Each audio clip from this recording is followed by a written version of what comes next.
আমার বাড়ি বরিশাল, একটা প্রত্যন্ত গ্রামের মেয়ে আমি। লেখাপড়া করেছি ছোটবেলা থেকে। আমাদের ফ্যামিলিটা গরিব ছিল, অভাবগ্রস্ত ছিল। তো আমার বাবা হিন্দু সম্প্রদায়ের লোক, আমি একটা হিন্দু সম্প্রদায়ের মেয়ে। তো যাই হোক, আমার গরিব আনার কারণে লেখাপড়া বেশি একটা করতে পারিনি। কয় ভাই বোন ছিলেন আপনারা? আমরা এক ভাই দুই বোন। এক ভাই দুই বোন। জি, আমার বড় একটা ভাই ছিল, ও হইল কিরমি বিগার কয়, জ্বর বেশি হইলে যেটা হয়, গ্রামে ডাক্তার জুড়ে নাই, তখন আর কি কিরমি বিগার হয়ে মারা যায় 4 বছর বয়সে। তারপর আমি জন্মগ্রহণ করি। আচ্ছা। আমি জন্মগ্রহণ করার পরও আমার অনেক অসুখ বিসুখ গেছে, কিন্তু আল্লাহ আমার দুনিয়াতে রেখে দিয়েছে হয়তো বা এই কষ্টগুলো ভোগ করার জন্যে। যাই হোক, আমি 4 বছর 5 বছর যখন আমার বয়স হয়, তখন আমার ছোট বোনটা হয়। তো এখন আমরা 2 বোন 1 ভাই। তো 2 বোন 1 ভাই, আমরা লেখাপড়া করতে পারি না, ঠিক মতো খাবারই খেতে পারি না। আমার বাবা হলো একাই ইনকাম করে, আমরা 3টা ভাই বোন আর আমার মা। তো আমার বাবা হলো পানের বড় যে কাজ করে, এছাড়া আর কোনো কাজ জানতো না। আমাদের ফ্যামিলি 12 ফ্যামিলি, আগে থেকেই 12। আর আমার ফ্যামিলি এবং অত্র চাচা ভাতিজা যারাই বলেন, বা চাচাতো ভাইটি যাই বলেন, সবাই পানের বড়ে কাজ করে, তাছাড়া অন্য কোনো কিছু পারে না। তো যাই হোক, পানের বরে কাজ করে। বাবা একদিন কাজ করলে 50 টাকা পায়। আমার মা এই বাড়ি ও বাড়ি এইটা সেটা কাজ করে, ওই মুড়ি ভাজতে ডাকে মানুষে, মানে গরিব দেখে, গরিব হলে যেটা হয় এ করে করে যাই 2-1 পয়সা পায় আমার মা, ওটা দিয়ে আমাদের লেখাপড়া করায়। দিল না, আমি 8 পর্যন্ত পড়াশোনা করলাম, 9-এ উঠছি। এখন আমার বই কিনতে হবে, বই কেনার টাকা নেই। এখন মা বলল কি যে বই কেনার টাকা নেই, কি করব, কিভাবে ভর্তি করাই, লেখাপড়া তো ভালো, এইটা ভালো রেজাল্ট করলি, 7-এ ভালো রেজাল্ট করলি, এবং কোনো ক্লাসে আমি ফেল করিনি, ইনশাল্লাহ ফেল করিনি। তো যাই হোক, আমি যখন 9-এ পড়ি, তখন আমার বড় ফুবু এসে আবার ওরে নিতে আসছে, খুঁজতে আসছে আমার বাইরে বাড়িতে এসে, বলছে কি যে ও তো একটু বড় হয়েছে, ওরে বিয়ে দিয়ে দেবো, আমারে বিয়ে দিয়ে দেবে। গরিবানা সংসার, একবেলা জুটলে আরেক বেলা জুটে না, এত কষ্ট করে কি থাকা যায়, ওরে আমরা নিয়ে যাই, নিয়ে আমাদের বাড়িতে রেখে বিয়ে দিয়ে দিই, তোর ছেলে আর নেবো না, তোর বড় মেয়েটা দিয়ে দে। তখন আমারে দিয়ে দিল। আরও তখন ইলেকশনের সময় হয়ে গেছে, মানে ভোটাভুটির সময় হয়ে গেছে। তো এই জন্য গ্রামে একটু বড় মেয়েদের থাকা একটু সমস্যা, তখন চাপ, আমরা হিন্দু সম্প্রদায়, তো এই জন্যে। তো যাই হোক, আমারে পাঠিয়ে দিল। আমি ওখানে গেলাম, যাওয়ার পরে 3 বিয়া 4 বিয়া লাখ একটা বুড়ো বুড়ো লোক আমার জন্য নিয়ে আসে বিয়ে দেওয়ার জন্য। আমার বড় ফুপু, তাদের অবস্থা কিন্তু অনেক ভালো। আমার বাবা গরিব, আমার ভালো জায়গায় বিয়ে দিতে পারবে না, তাই বলে তো আমার এরকম একটা লোকের কাছে দেওয়া কিন্তু ঠিক না। আমার মানে কোনোভাবেই ভালো লাগতো না। আমার বাবা মার কাছে না পারি বলতে, তখন তো মোবাইলের যুগ ছিল না, আর চিঠি দিলে কবে পাবে, আবার আমি বাড়িঘর চিনেও যাইতে পারবো না। ঠিক আছে, ওরকম মুরব্বী ধরনের এক একটা লোক নিয়ে আসে বাড়িতে বিয়ে দেওয়ার জন্য। তারা মাড়ি কাটে, কেউ দেখা যায় আমাদের দেশে কি বসি দেয়, বিলে বিলে মাছ ধরে, এগুলো লোক নিয়ে আসে আমার বিয়ে দেওয়ার জন্য। তখন সবাইকে কি তুই ছোট মাইয়া কি বিয়ে করবো, ঠিক আছে, মানুষ এগুলো বইলে চলে যায় যে মায়ের তো 15 বছর বয়সী হয় নাই, এর বিয়ে করে নিয়ে কি আমরা সংসার করতে পারবো, এ বিয়ে করলে তো পুতুল খেলা। ঠিক আছে, তখন আমার আর বিয়ে হইল না। আর আমি তো সবসময় পালাই, কেউ আসলে বাড়িতে গাছে যাই উঠে বসে থাকি, মানে যে বিয়ে করে নিয়ে যাবে। হ্যাঁ, বিয়ে করে নিয়ে যাবে, বা যদি একবার আশীর্বাদ হয়ে যায় হিন্দু সম্প্রদায়, তাইলে আর কিন্তু বিয়ের থেকে আর বাঁচা যাবে না, বিয়ে হইতেই হবে, বিয়ে দিয়েই দেবে। তা আমি লুকাই লুকাই বেশিরভাগ থাকতাম ওই বাড়িতে, পড়ালেখাও হইতো না, আর স্কুলেও ঠিক মতো যাইতাম না। এদের বাড়ি যা আছে কাজবাজ করে টোরে ওইভাবে থাকতাম। আর 2টা আমার পিসাতো বোন ছিল, ওদের সাথে থাকতাম। যাই হোক, এভাবে করে করে কয়েক মাস চলে গেলে পরে একবার আমার বাবা আসছে, আমার অনেক জ্বর হয়েছে। তো হেকো দেশে আবার জ্বর হইলে খাবার দেয় না, টোটালি পানিও খেতে দেবে না।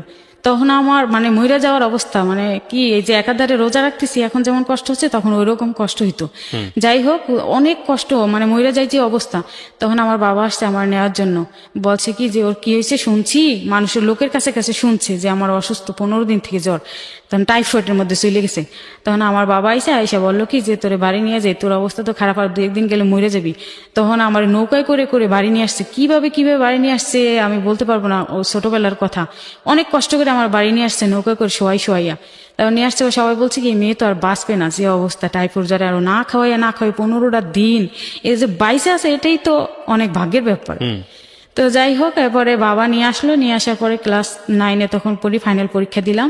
ফাইনাল পরীক্ষা দেওয়ার পরে আবার 10-এ ভর্তি হইলাম না, পাশ করে উঠে গেছি। তো বই কিনতে পারি না, আবার 10-এ বই কিনতে পারি না পরে আমার বাবা জানে না আমার মা 2000 টাকা সুদে আনছে। সুদ আমাদের এলাকায় মুসলমানের কাকা দুধ বিক্রি করে, কাকা সুদে টাকা লাগাইতো। তো যাই হোক, ওনার কাছ থেকে 2000 টাকা আনছে, এনে আমার বই কিনে দিয়েছে, গাইড কিনতে পারিনি এবং আরো কিছু কিছু বই বাকি রয়েছে। আবার স্কুলের সেশন চার্জ ছিল, তখন ভর্তি ফি ছিল, ওগুলো দিয়েটি আর টাকা নেই। তারপর আমার মা বললো কি যে তোরে তো পড়াইতে হইবে, এত ছোট ভাই বোন দুইটাও ঠিক মতো পড়াশোনা হচ্ছে না, তোর যেহেতু মাথার ব্রেন এত ভালো, তোরে পড়াবো। তো আমার মা করলো কি, পুষ্টির কাজ ছিল তখন, ফখরুদ্দিনের আমল মনে হয়, হ্যাঁ তত্ত্বাবধায়ক সরকার ক্ষমতায়, তখন পুষ্টির কাজ আমার মা করতো। তো পুষ্টির কাজ করে করে কিছু টাকা পয়সা পাইতো, ও দিয়ে আমি লেখাপড়া করতাম। আমি নিয়ে আসছি আমার মার পুষ্টির কার্ড, আপনি দেখেন। তো যাই হোক, আমি লেখাপড়া করতাম, কোনো রকম মেট্রিক পরীক্ষাটা দিছি। দেওয়ার পরে এখন আমার মা 2000 টাকা ঋণ হলো সুদে, ওতে সুদ বেড়ে বেড়ে 4-5 হাজার প্রায় হয়ে গেছে। আর আমার বাবা আবার, আমার ঠাকুরমা দাদু যখন মারা যায় তখন তাদের শ্রাদ্ধ শান্তি সবকিছু করতে হয়, করে করে আমার বাবাও কিছু টাকা ঋণ হয়ে গেছে, প্রায় 20-30 হাজার টাকার মতো ঋণ হয়েছে ওই সময়ের কথা। ঋণ হওয়ার পর ওই ঋণের লোকেরা খালি আইসে আমার বাবারে চাপ দেয়, বাবারে যখন না পায় মাকে চাপ দেয়। আর সবাই, আমি একটু বড় হয়েছি তো আমার দিকে নজর করে, সবাই খারাপ নজর করে এলাকার মানুষ। তখন আমার মা বললো কি, আবার সর্বহারা পার্টির গ্রুপ ছিল তখন, সর্বহারা কামরুল গ্রুপ কয় নাকি, এই পার্টিরা আমার বাবারে মাঝে মধ্যে বাড়িতে পাইলেই জমি বিক্রি করে টাকা দেয়, বাড়ি বিক্রি করে টাকা দেয়। হিন্দুদের উপর অনেক চাপ ছিল এদের। তো একদিন আমাদের প্রাইমারি স্কুল ছিল, আমাদের যে স্কুলে পড়াশোনা করছি বাড়ির কাছাকাছি, ওখানে নিয়ে আমার বাবার পিঠমোড়া বান্ধি অনেক মারছে টাকার জন্য। পরে কেসি দিয়ে কয়েকটা দিছে, পোস্ট দিছে, চাকু দিয়ে না কেসি দিয়ে। তো যাই হোক, আমার বাবা যেটুকু জমি ছিল ওটুকু বিক্রি করে ওদের দিয়ে দিচ্ছে টাকা পয়সা। দিয়ে দেওয়ার পরেও আমাদের খুব জ্বালাইতো, অনেক জ্বালাইতো এই পার্টিরা। জ্বালানোর পরে আমার বাবা বললো কি যে তোরে নিয়ে বাড়িতে রাখা যাবে না, তোরে বাড়িতে রাখা যাবে না, আর বিয়েও তো দিতে পারলাম না, আর যেখানে বিয়ে দিতে যাই সেখানেই জিনিসপাতি টাকা পয়সা দেও, জিনিস দেও, এই দেও সেই দেও, আমার তো বাড়ি ভিটা টুক ছাড়া আর কিছুই নাই। তাও বাড়ি ভিটার দাম আমাদের তখন 1 লাখ টাকার বেশি দাম ছিল না, ঠিক আছে। ওর টুক বিক্রি করে দিলে আমার ছোট ভাই বোন দুটো কই যাইবে, আমার বাবা মা কোথায় থাকবে। তারপরে বললো কি, তুই গার্মেন্টসে যা, ঢাকা যাইয়ে গার্মেন্টসে চাকরি কর। দেখ বাবা, আমি তো একা রোয়াতে ইনকাম কইরা, আমি তোদের 3টা ভাই বোন নিয়ে চলার মতো কোনো নেই, পরিবেশই নেই, একবেলা খাইলে আরেকবেলা খাইতে পারো না। তারপরে ঋণের এত চাপ, ঠিক আছে, তো তুই ঢাকা যা, গার্মেন্টসে ভর্তি হ। তারপরে আমার একটা বান্ধবীর মাধ্যমে, একটা ক্লাসমেট আর কি, আমার প্রাইমারি স্কুল থেকেই ওর আর পড়াশোনা হয় নাই, ও ঢাকায় এসে গার্মেন্টসে চাকরি করে। আর আমি 10 পর্যন্ত পড়াশোনা করলাম, মেট্রিক পরীক্ষা দিলাম, পরীক্ষা দিয়ে আমি ওর সাথে ঢাকা আসি। ঢাকা এসে গার্মেন্টসে চাকরি করি, কলাবাগান গার্মেন্টসে চাকরি করি। যখন চাকরি করি তখন মাত্র 900 টাকা বেতন ছিল, ঠিক আছে। আর আমি যে ওর সাথে যে থাকতাম, ওদের বাসায় যে থাকতাম, ওদের বাসায় আমার 900 টাকা খরচ দিতে হইতো, থাকা খাওয়া 900 টাকা দিতে হইতো, আমার কিছুই থাকে না। একটা সাবান কিনতে পারতাম না, একটু তেল কিনে মাথায় দিতে পারতাম না, একটা কাপড় পরে প্রতিদিন গার্মেন্টসে যাইতাম আসতাম, ঠিক আছে। ওই এক কাপড়ে আসছিলাম, আর দুই একটা জামা নিয়ে আসছিলাম, লঞ্চে বসে চুরি হয়ে গেছে, কারণ চুরি করে নিয়ে গেছে। মাথার নিচে ব্যাগটা দিয়ে লঞ্চে বিছনা বিছাইয়া, আমাদের তো কেবিন নেওয়ার মতো পয়সা নেই, তো বিছনা বিছাইয়া তারপরে শুয়ে শুয়ে আইসি, মাথার নিচে ব্যাগটা দিয়ে। তো ওই ব্যাগে 30টা টাকাও ছিল আমার, লঞ্চ ভাড়া দিয়ে দিয়েছি, টিকিট করছে, আর 30 টাকার মতো ছিল, 8 টাকা ছিল না। তো যাই হোক, আমার ওই ব্যাগটা টান দিয়ে নিয়ে গেছে, টান দিছে যখন আমি কিন্তু টের পাই, আমি যখন চোখ খুলছি তখন দেখি কেউই নাই, ঠিক আছে। ওরকম লঞ্চে ছিনতাইকারী থাকে, তো আমি তো আর জানতাম না। আমি ওই এক কাপড়ে আসছি, ওই কাপড় আর আমি কিনতে পারি না, চাকরির পর চাকরি করতেছি, মাসের পর মাস আমি জামা কাপড় কিনতে পারি না। তো ওই মেয়েটার একটা জামা গায়ে দিতাম। আর চাকরি করতেন ওই সময়? কলাবাগান, এই মিরপুর কলাবাগান আছে না, কলাবাগান চাকরি করতাম। আচ্ছা, কত সালের দিকে এটা? এটা 2005 সালে। 5 সালের দিকে। জি। কয় টাকা বেতন পেতেন? 900 টাকা। এই সারা মাস কাজ করে 900 টাকা? 900 টাকা, হ্যাঁ। কিসে কাজ করতেন আপনি? এই যে সুতা কাটতাম, হেল্পার যেটাকে বলে, কারণ আমি মেট্রিক পাস করিনি, তো আমার সার্টিফিকেট নেই, রেজাল্ট আসেনি এখনো, সার্টিফিকেট নেই, তাই আমার কোয়ালিটিতে দেয়নি। আমি থাকতাম ওই বান্ধবীর সঙ্গে। বান্ধবী? ও উনিও গার্মেন্টসে কাজ করে? হ্যাঁ, উনিও গার্মেন্টসে কাজ করে। ও যেখানে কাজ করে আমি ওই একই সুতা কাটাকাটি। আপনার এলাকাতেই ছিল এই বান্ধবী? হ্যাঁ, আমাদের এলাকাতে, আমাদের একই গ্রামে, আমার প্রাইমারি স্কুলে যেখানে পড়তাম, স্কুলের পাশের বাড়ি ওদের। আচ্ছা, তারপরে আমার বাবা কয়েক মাস আমার কোনো খোঁজ খবর পায় না। তারপরে আমার বাবা ঢাকা আসছে। আমাদের এক বাড়ির পাশে এক কাকা আছে, ওই কাকার আবার শালা থাকে সাভারে, ঢাকা।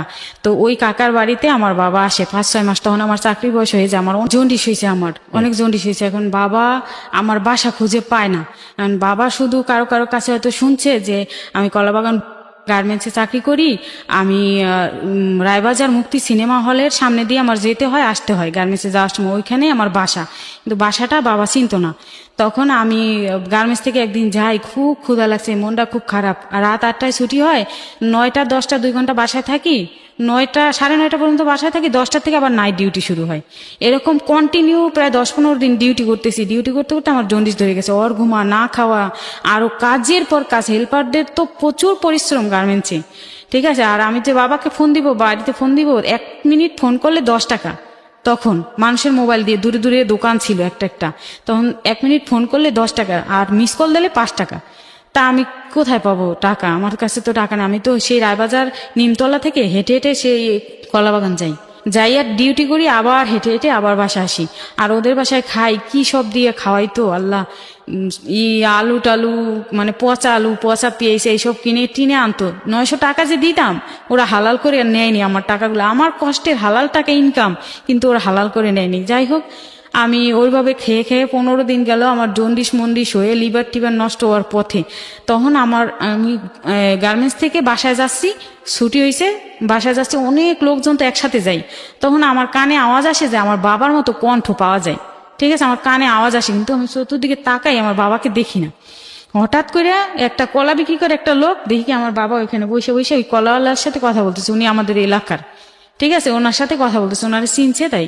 আর ও আমার বাবা যার সাথে আসছে ঢাকা সাভার, যে এক মামার বাসায় আসছে পরিচিত, উনি হলে আমাদের বাড়িটা বিক্রি করবে। অলরেডি আমার বাবা বাড়ি বিক্রি করার কথাপত্র বললে তারপরে আইসি। তা আমি তো আর ওইটা জানি না, এখন আমি ফলো করছি যে আমার বাবার কণ্ঠ পাওয়া যায়। আমি 1000 লোকের ভিতর থেকে আমার বাবাকে বেছে বের করতে পারবো, কণ্ঠটা আমার বাবার এত পরিস্থিতি। কারণ আমার বাবার আমি অনেক আদরের সন্তান, বলতে কি আমি অনেক অসুখ থেকে, মানে কি আমার বাবা ভিক্ষা করেও আমার চিকিৎসা করাইছে জানেন। যখন বেশি বড় বড় অসুখ হইতো, তখন মানে বাবা যদি কাজ করে আমারে করতে না পারতো, চিকিৎসা করতে না পারতো, তখন আমার বাবা মানুষের কাছে দাঁড়ে দাঁড়ে হাত পেতে আমাকে করছে, সুস্থ করছে। যাই হোক, তো আমার বাবার কণ্ঠটা আমি চিনে ফেলছি। তখন আমি বাবারে ডাক দিলাম, কই কি এইটা কেডা? সামনে যাইয়া তাকাইছি, তাকাই দিয়ে বাবা, বাবা আপনি কই? আমি জড়াই ধরছি, ধরার পরে বাবাও কাঁদছে, আমিও কাঁদছি। অনেক কষ্টের গার্মেন্টস। গার্মেন্টসের অনেক ছেলে মেয়ে আছে যারা এরকম ব্যাকগ্রাউন্ডের। জানেন না, নাইট ডিউটি যখন করতাম, তখন বড় বড় কার্টুনের চিপা চাপায়, মানে কি কিছু কিছু সুপারভাইজার থাকতো বা কিছু কিছু এই কোয়ালিটি ইন্সপেকশনে যারা কাজ করতো, কিছু ছেলে পেলে থাকতো এত খারাপ, মানে নিয়ে নিয়ে চিপা চাপায় নিয়ে খারাপ অফার দিত এরকম। তো যাই হোক, আমার বাবা আসছেন, বাবার সাথে বাড়ি চলে গেলাম। 2 দিন ছিল আমার বাবা আমার ওই মামার বাসায়। আমার বাসায় তো থাকার মতো না, আমরা 2টা মেয়ে থাকি। পরে আমার বাবা হলো কি, আহারে আমার মাইয়া জন্ডিস হয়ে শেষ হয়ে গেছে, কি চাকরি করতে আইসো মা গো? তখন আমারে নিয়ে চলে গেছে বাড়ি গেছি। তখন জমি বিক্রি করে টাকা, বাড়িটা বিক্রি করতেছে আমার বাবা। যা পাইছে 30,000 টাকা দিয়ে দিয়েছিল অ্যাডভান্স টাকা। তো 30,000 টাকা মানুষের ঋণ দেনা দিয়ে দিয়েছে। কারণ বাবার কাছে টাকা নেই, আমার ট্রিটমেন্ট করাইতে পারতেছে না। যেখানে নিয়ে যায় আমার বাবা চিকিৎসার জন্য সবাই পাখি, মেয়ে বাঁচতেও পারে, মারাও যেতে পারে। কি করছে মেয়েটারে? মানুষ গরিব হইলে কি সন্তানের এইভাবে মৃত্যু কামনা করে? তখন আমার বাবা ডাক্তার তো দেখাইছে, সুদে আবার টাকা আনছে, টাকা এনে ডাক্তার তো দেখাইছেই, আবার একটা বেডির কাছ থেকে একটা মালা পরা এনে দিছে ছোট, আর কি জানি দিছে তেল টাল পয়রা, ওগুলো খাইতে বলছে। তো ওই মালা পরাটা আমি মাথায় নিছি, ওইটা বলতে বলতে মালাটা বড় হয়ে আমার পা দিয়ে পড়ে গেছে। পরে আমি খালি ফেলাই দিয়েছি। এর পরের দিনই আমার চোখের ভিতর সাদা হয়ে গেছে, হলুদ আর নেই। আর ডাক্তারি ওষুধগুলো খাওয়াতে আমার ভিতরের থেকে মনে হয় একটু ভালো কাজ করছে। আমি এখন চিড়ে টিড়ে ভিজে খেতে পারি, আমার খাওয়ার সমস্যা হয় না, এখন খাওয়া যায়। পাউরুটি একটা আনলে আমার ওই ভাই বোনেরা তো ছোট, ওরা তো উপরের থেকে ওই চামড়াটা খাইতে খাইতে খাইতে একটু হয়ে যেত, ছোট হয়ে যেত, তখন ওইটা আমারে দিত। মানে কি আমি তো বড়, আমি সহ্য করতে পারি, ওরা তো মানে একটা কিছু দেখলে সহ্য করতে পারে না, লোভ হয় খাওয়ার জন্য। তখন ওরা একটু খাইতো, আর যা থাকতো আমার দিত, আমি ওইটা ভিজে খাইতে পারতাম।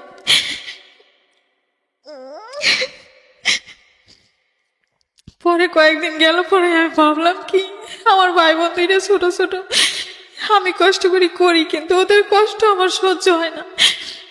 আর বাড়িটা বিক্রি করছে আমাদের বাপ দাদার অনেক পুরোনো দিনের বাড়ি, আমার অনেক কষ্ট হয় বাড়ি মানে শেষ সম্বল যেটা ছিল ওটাও বিক্রি করলো? বিক্রি করে দিয়েছে, দিয়ে মানুষের ঋণ দেনা দিয়ে দিয়েছে। আর বাদ বাকি 70,000 টাকা পায়, 1 লাখ টাকা বিক্রি করছে। এখন ওই 70,000 টাকা পায়, ও ঘুরায়, আজকে দেবো কালকে দেবো, দেয় না। তারপরে আমি বললাম কি বাবা কষ্ট তো করছি, আবার টাকা যাবো, আমার ভাই বোন দুইটার কষ্ট আমার সহ্য হয় না, আপনি ওষুধ কিনে খাইতে পারেন না।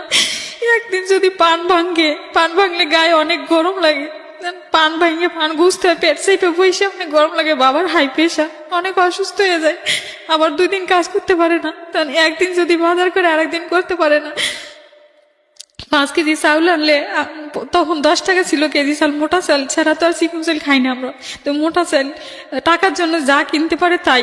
তো টমেটো আনতো, পাকা পাকা টমেটো, অনেক খুশি হইতাম, রাত্রে লাভ দিয়ে উঠে পড়তাম, আমার বাবা টমেটো নিয়ে আইছে, আহা, ওই টমেটো খাইতাম, খাইয়ে দিয়ে তোর মা কইতো কি ওগুলো খাইয়ে ঘুমা, আজকে আর ভাত রান্না করবো না, কালকে সকালে রান্না করবো। এইসব কইরে আমার বাবা বলতো 5 কেজি চাল দিয়ে যদি পারো 3 দিন বা 4 দিন নিবি, কিন্তু 5 কেজি চাল আমাদের 2 দিনে হয়ে যায়। কিন্তু আমার মা হিসাব করে করে রান্না করে। আর আমি জীবনে প্রথম শুনলাম যে টমেটো দেখলে কেউ লাভ দিয়ে উঠতো। ঘুমি থেকে লাভ দিয়ে উঠতাম ভাই টমেটোর জন্য, অন্য কিছু দাম দিয়ে পারতো না। তারপরে আবার ঢাকা আসি, বাবা আমার সহ্য হয় না এত কষ্ট, বাবাও কান্দে মাও কান্দে আমিও কান্দি, ছোট দিনে ভাই বোন তোরা বোঝে না, খেলাধুলো করে দৌড়ে দৌড়ে এসে মা ভাত দাও, মা ভাত দাও, পারলে শুধু ভাত দাও, মা তো ভাত দিতে পারে না। তখন মানুষের বাড়ির থেকে এ বাড়ি থেকে ধার করে ও বাড়ির থেকে ধার করে ভাত মুড়ি এটা সেটা বাটি বইরে ধার করে নিয়ে এসে ও 2 জনের খাওয়ায়, আমারে খেতে বলে আমি খাই না, ওগো দিকে তাকাইয়া। তখন আমি আবার ঢাকা আসি, কই বাবা আমি ঢাকা যাব, আমি বাড়িতে থাকবো না, কারণ আমার ছোট ভাই বন্ধুদের আপনি খাওয়ান কামাই করে আমার নিজের পেটটা তো চলবে, আমি যাই ঢাকা। তখন আবার বাবা কাইন্দে কাইন্দে আমার বিদায় করে দিল, লঞ্চে উঠে দিল, দিতে চায় না, অসুস্থ, যাওয়া লাগবে না, না খেয়ে মরলে আমার সন্তান আমার কাছে থেকে মরবি, তাও আমি দূরে যাইয়া মরতে দিব না। তারপরে আমি বুঝাইয়া আসলাম আবার ঢাকা। তারপরে আমার মেট্রিক পাস করলাম, ভালো রেজাল্ট আসলো। এই গার্মেন্টসে কাজ করা অবস্থায়? জি, পরীক্ষা দিয়েই আসছিলাম, তো রেজাল্ট আসলো ভালো। তখন ডিভিশন ছিল, 2nd ডিভিশনে পাস করেছি।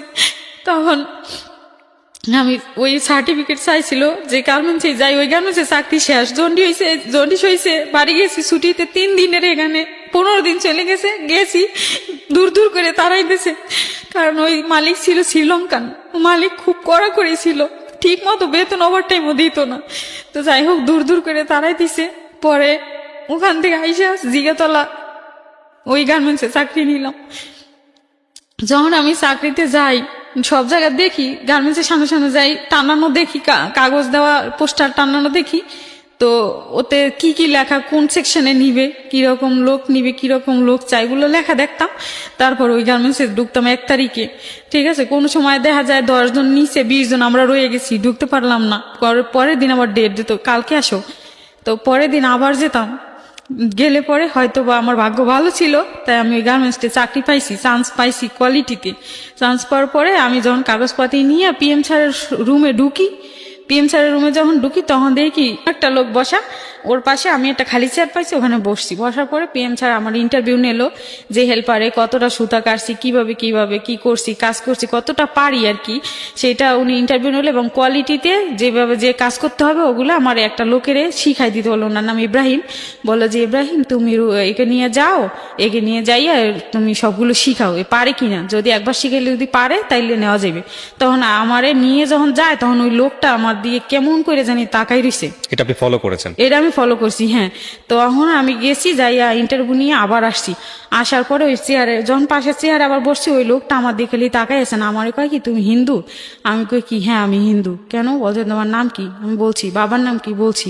পরে আমি ওনারে আমার বাবার নাম, বাড়ি ঘর আমার সবকিছু বললাম। বলার পরে উনি বললো কি যে তুমি মেট্রিক পাস করছো, তোমার গার্মেন্টসের চাকরির দরকার কি? ওই পিএম স্যার আবার উইটে একটু বাইরে গেছে, এই জন্যই কথাটা বলতে চান্স সাহস এসে পেয়েছে। বলছে এটা। হ্যাঁ, বলছে কি যে মেট্রিক পাস যেহেতু করছো আর তোমার চেহারা কাঠিন খুব ভালো, ঠিক আছে, তোমার কিন্তু এই গার্মেন্টসের চাকরি করলে তোমার কিন্তু শরীর কাঠিন থাকবে না। তার থেকে তো আমি আমার ভাইটাই সবাইরে সরকারি চাকরি দিয়েছি, তুমি আবার পিএম স্যারকে বলো না সরকারি চাকরি দিয়েছি, তুমি সরকারি চাকরি করবা। তা আমি বললাম কি যে এরকম যদি এটা চান্স হয় তাইলে কে সারে? আমি ওরা আঙ্কেল বললাম যে ঠিক আছে আঙ্কেল, কারণ আমার বাবার বয়সী উনি। ঠিক আছে, আমি বললাম আঙ্কেল তাইলে আমার দিবেন সরকারি চাকরি, তাইলে আমি করবো, আমার ভাই বোন দুইটা খেয়ে বাঁচতে পারবো, আমার ফ্যামিলিতে জানেন এরকম এরকম সমস্যা। যেই কষ্টের কথা বললাম উনি সুযোগ নিল আর কি, যেটা মনে হইলো এখন বুঝি, তখন তো বুঝতাম না।